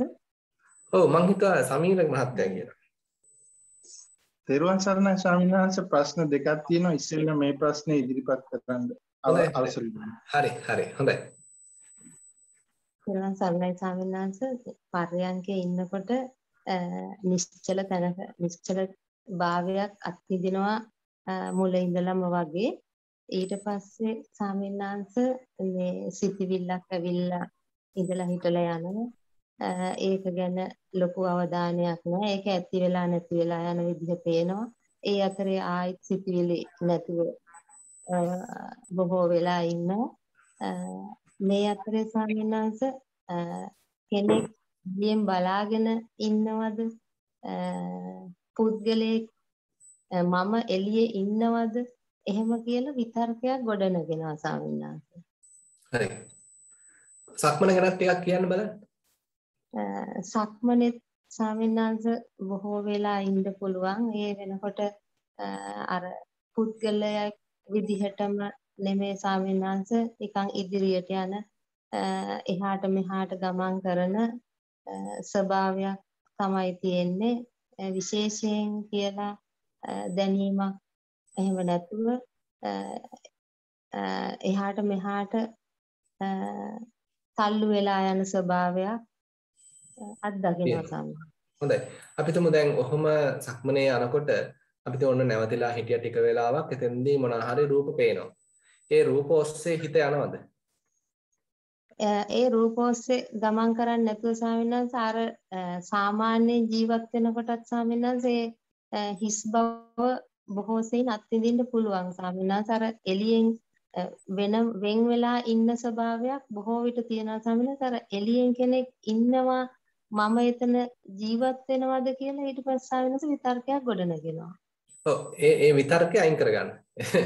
ඒ කියන්නේ දැන් උතන දැන් කවුද දැන් අර බාහ්‍ය දාරුචීරිය තාපසතුමාට බුදුරජාණන් වහන්සේ කියපු ප්‍රකාශය මතක ඇති නේද? දිත්තේ දිත්ත මත්තම් භවිස්සති සුතේ සුත මත්තම් භවිස්සති මුතේ මුත මත්තම් භවිස්සති විඤ්ඤාතේ විඤ්ඤාත මත්තම් භවිස්සති.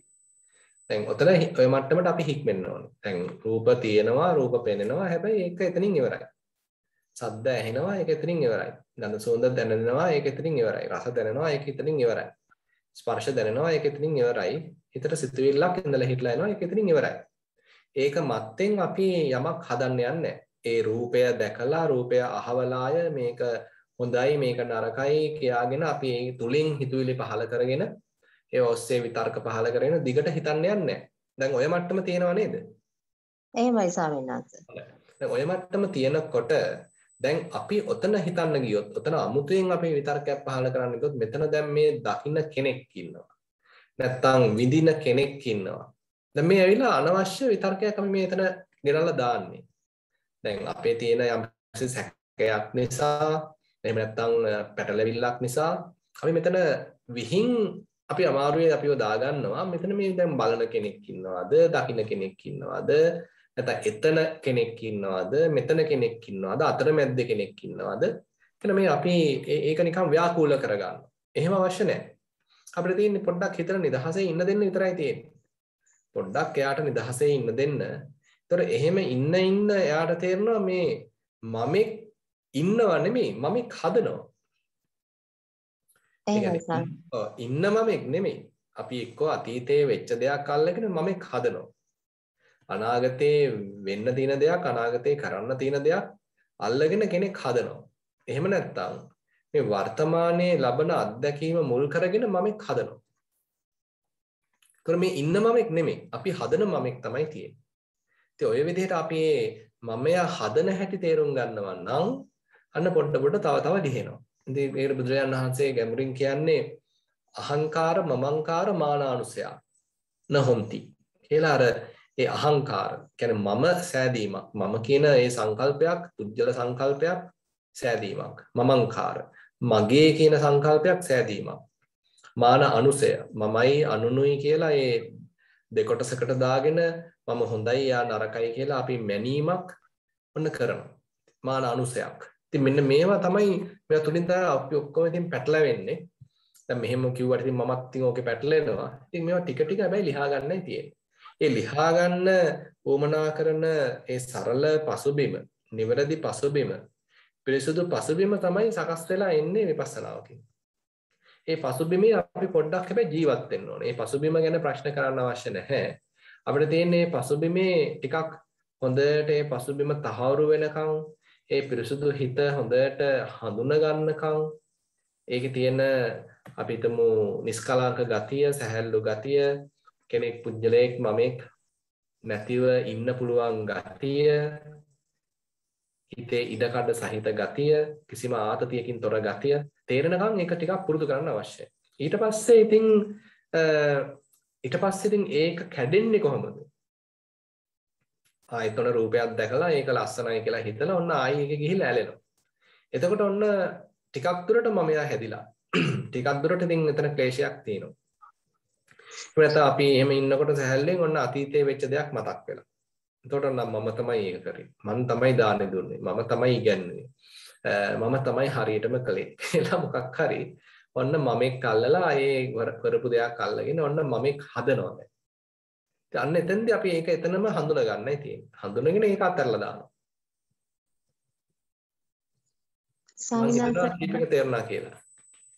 තේරුණා ස්වාමීන් එහෙම සමහර වෙලාවට ඒ විතර්කේ නැතුව ඉන්නවා නම් නිකන් ස්වභාවිකත්වයට ලංවීම ස්වභාවික. ඔව්. ස්වභාවය තුල නිකන් මේ ඉඳීමක් පමණයි.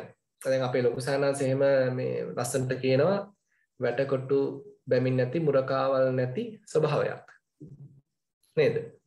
එහෙමයි ස්වාමීන් වහන්සේ නිකන් ස්වභාවිකත්වයට ලංවීමක් වගේ ගතියක් දැනෙන්න පටන් ගන්නවා. දැනෙන්න පටන් ගන්නවා. අන්න හරියට. එතන තියෙන හරිම සරල බවක් නිකන් දැනුවත් බවක් සතිය තියෙනවා. හැබැයි බරපතලව ඌමනාවෙන් පවත්වන සතියක් නෙමෙයි. උරුම වෙච්ච සතියක්. එහෙම තේරලා තියෙනවද? ස්වාමීන් වහන්සේ සතිය බොහොම සතියත් එහෙම කිසිම කරදරයක් නැතුව ඔහේ තියෙන ගතියක් අන්න හරි. ඔව්. තියෙනවා. ඒක නිකන් එයාට උරුම වෙච්ච ගතියක් නේද? එහෙමයි ස්වාමීන් වහන්සේ. ඒක පිළිහිටගෙන ඉන්න ගතියක් තියෙනවා ස්වාමීන් වහන්සේ. හොඳයි. දෙකට කරගෙන යන්න. යන විදිය හොඳයි. හොඳයි. සිද්ධ වේවා ස්වාමීන් වහන්සේ. හොඳයි. තෙරුවන් සරණයි. තෙරුවන් සරණයි අවසරයි ස්වාමීන් වහන්සේ. ඔව්. මේ කමතහන් නෙමෙයි අපි අර ස්ථාන තුනක් තියෙනවා ගම්පහ ප්‍රදේශයේ මේ ඉදිරියෙන් ස්වාමීන් වහන්සේලාට අපිට වැඩසටහන් රටේ පවත්වන්න අවසර දුන්නාම අපි ස්වාමීන් වහන්සේ වැඩලා පිළිපිටුවේ කතිකාසල සක්මන් මළුව අනුග්‍රහ කළා උතන හදලා තියෙනවා ඒ සංසලා අපිට නිරන්තරයෙන් ඉගාරාධිපති ස්වාමීන් වහන්සේගෙන් පදින ගන්න පුළුවන් බොහොම ලස්සන පෙළමැද්දේ තියෙන පිළිපුත්තු ආනන්ද බෞද්ධ මධ්‍යස්ථාන ලබා ගන්න පුළුවන්. ඊළඟට අපේ අධ්‍යාපන දෙපාර්තමේන්තුවේ දස්නාහිර පළාතේ ගම්පහ නගරයට ආසන්න මානව සම්පත් මධ්‍යස්ථානයේ දවසක් වහන්සේත් එළියෙන් එතනත් අපිට 50කට වගේ පාසුකම් තියෙනවා.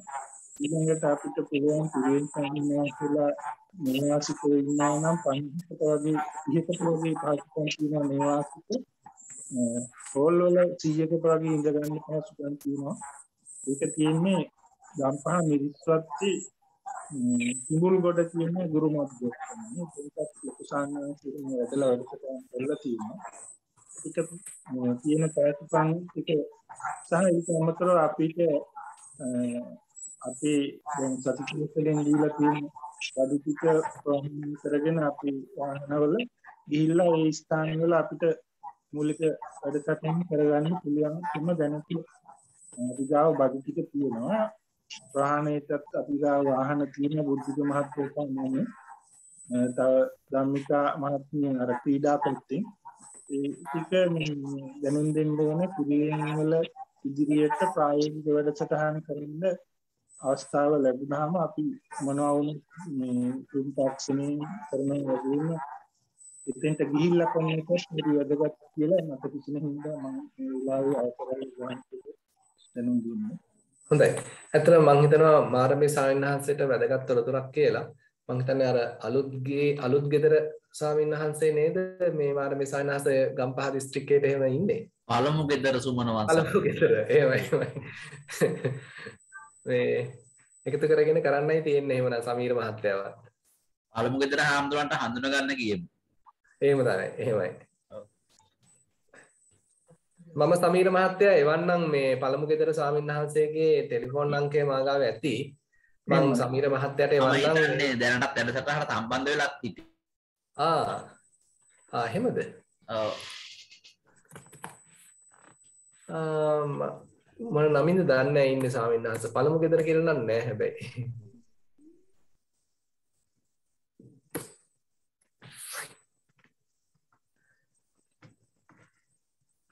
කටුගම්පල කියලා මේ තෙරුවන් සරණයි මම පළමු ගෙදර සුබ්නවංශ හාමුදුරුවෝ.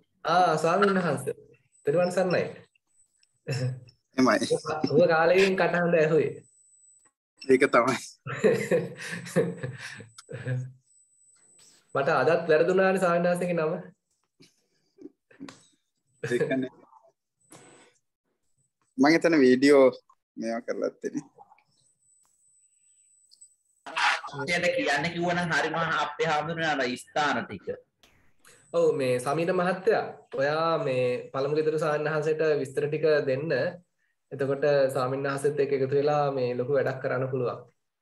එහෙමයි සනන්ස අවසරයි මේ අපේ පළමු ගෙදර සනන්ස අපේ ස්ථාන තුනක් තියෙනවා ගම්පහ නගරේ ඔරුතොට පාරේ මේ එතන මොරගොඩ කියන ස්ථානයේ තියෙනවා පළාත් අධ්‍යාපන දෙපාර්තමේන්තුවට අයිති මානව සම්පත් සංවර්ධන මධ්‍යස්ථානයක්. එතනට අපේ චන්ද්‍රරත්න සාහිත්‍යයෙන් වැඩලා ස්ථානයක් බැලුවා. දැන් එතන 50කට පුතු තියෙනවා 100කට වුණත් ඉඳ ගන්න පුළුවන්. නමුත් අර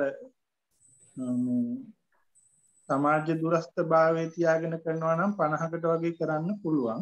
එතන ටික ඔක්කොම තියෙනවා. අපි නොවිධිමත් අධ්‍යාපන අංශයේ යටතේ එතන වජිර අරන්දර කියන මහත්මයා තමයි මේ ස්ථානයේ බාරව ඉන්නේ. ඉතින් අපි එතන වැඩසටහන් පවත්වන්න හිතාගෙනම එතන සක්මන් මලු එහෙම හදන්න දැන් මේ මහත්තයා මූලික අත්තුවක් එහෙම ගිහිල්ලා ගෙනහිල්ලා වැඩ ටික කරගෙන යනවා. ඊට අමතරව ගම්පහ මිරිස්වත්තේ කිඹුල්ගොඩ ගුරු මධ්‍යස්ථානය තියෙනවා. එතන මම දන්නවා ඒ ස්ථානේ කිඹුල්ගොඩ. කිඹුල්ගොඩ එතන ඉන්න මහත්මයාත් අපි ලොකු කාණ්ඩයන්ව හඳුන්වලා දීලා එතන වැඩසටහන් කීපයක් කරා ගුරු පුහුණු වැඩසටහන්. එතනත් පුළුවන්. එතන නේවාසික අතුකන් 30කට වගේ තියෙනවා. ඊට අමතරව අපේ පිළිකුත්තුවේ අලුතෙන් වෙලමැද්දේ පන්සලක් හැදුවා ආනන්ද බෞද්ධ මධ්‍යස්ථානය.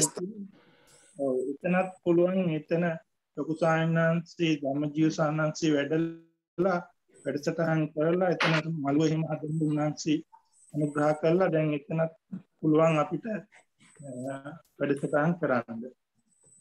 හොඳයි. මට අපේ සමීර මහත්තයාගේ දුරකථන අංකය දුන්නොත් ඉස්තර කතා කරගන්න පුළුවන්. සමීර මහත්තයා ඕනනම් chat එකට දාන්න පුළුවන් බලන්න හන්සේගේ. ඔව් මම ගන්න.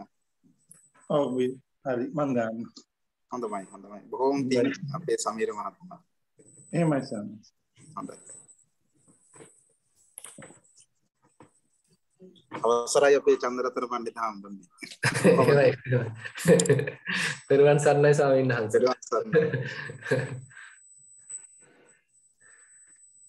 අපි කට්ටියක් එක කෙනා එහෙම හිමීට වඩිමු එනම් මේ පැත්තේ ස්වාමීන් වහන්සේ. ඒක තමයි ගියපාර පොඩි හාමුදුරුවෝ 200ක් මතකනේ. මතකයි. චන්ද්‍රරතන හාමුදුරුවෝ වැඩසටහන් කරනවද? තාම නෑ ස්වාමීන් වහන්සේ. දැන් මේ ගිහි පිරිසක් ඉන්නවා. අර ප්‍රියංකා මෑනියෝ කීප දෙනෙක් එකගෙන ඇවිල්ලා ඉන්නවා. දැන් 10 දෙනෙක් විතර එක්ක අපි පොඩියට පටන් ගත්තා. ඔව් අපේ අර නාව පරිවිනාචාර්යවරු ඉන්නෝ තව 500ක් විතර වගේ පුහුණු කරා. ඔව්. අපි පොඩ ගමු නේද ස්වාමීන් වහන්සේ? ටික හේමන්ත මහත්තයා දෙසැම්බර් මාසේ අපි අර මේ රිට්‍රීට් එකක් දාගත්ත ස්වාමීන් වහන්සේ අර ලාහුගල පිරිවෙනේ මුදු මහ විහාරයේ මේ ස්වාමීන් වහන්සේලා ඉල්ලීමක් කළා තිබෙනවා ස්වාමීන් වහන්සේ. ඒ අවුරුදු පතාම ඒ ස්වාමීන් වහන්සේලා වඩිනවා. ඒ පිරිවෙන් දෙකේ ස්වාමීන් වහන්සේලා වඩිනවා. ඒක මම මාරම ස්වාමීන් වහන්සේට දන්වන්නම්. ඒක මේ දවස් 10ක වැඩසටහනක් ස්වාමීන් වහන්සේලා 49ක් වඩිනවා කිව්වා. අපිට තව ඒකට කිහිප නමක් එකතු කරන්න පුළුවන් කිව්වා. අපි ඊට ඉස්සෙල්ලා බලමු ස්වාමීන් වහන්සේ ඊට කලින් ලැබුණොත් ප්‍රමාණය අඩු කරලා හරි වැඩසටහන් වැඩි කරලා කරගෙන යන්න. හොඳයි. එහෙම කරමු. අපේ අර සමීර මහත්තයාගේ ටෙලිෆෝන් නම්බරේ පළමු වේද හාමුදුරන්ට දෙන්න කියන්න අපිට ඒකත් වැදගත් වේ ස්ථානේ. එහෙමයි.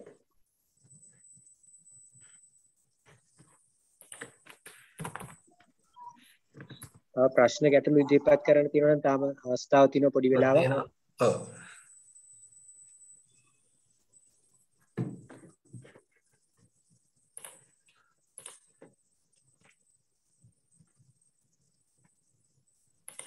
එහෙමනම් ප්‍රශ්න නැති වගේ පේන්නේ නේද?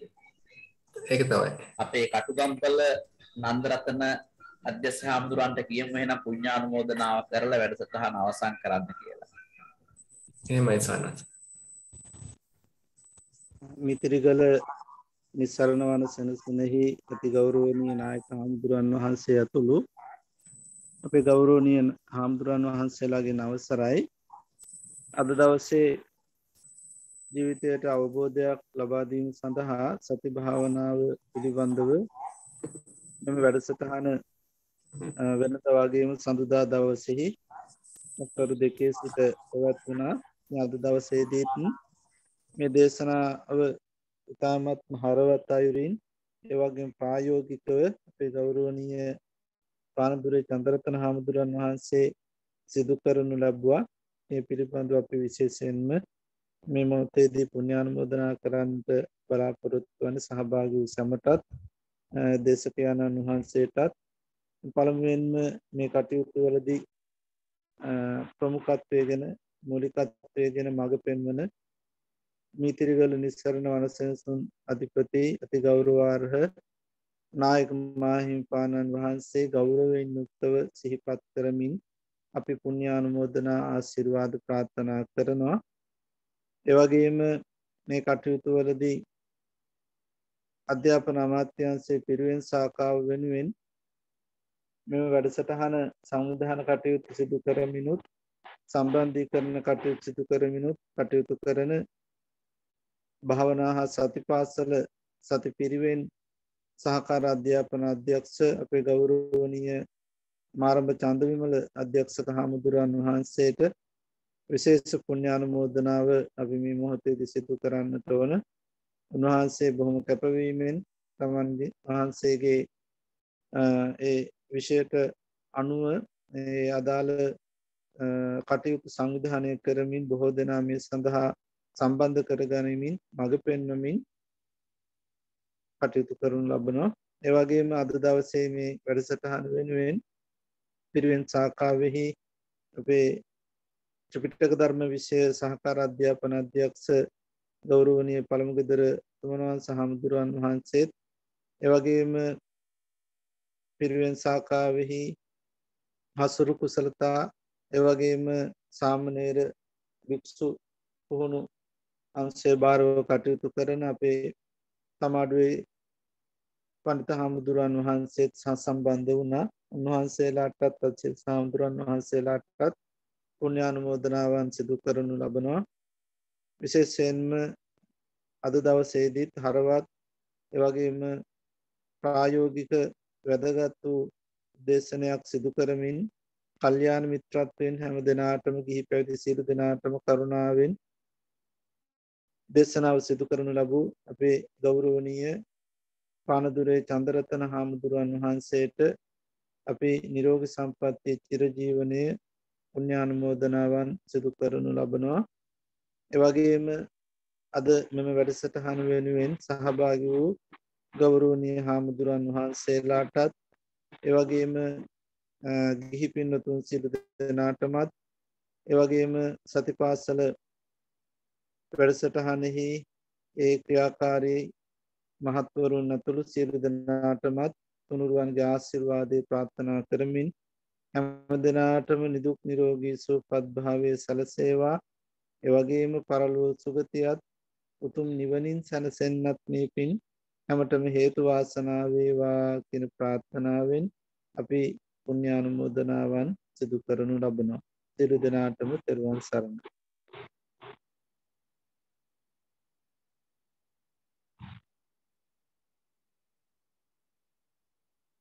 මාරමාන්දරෝ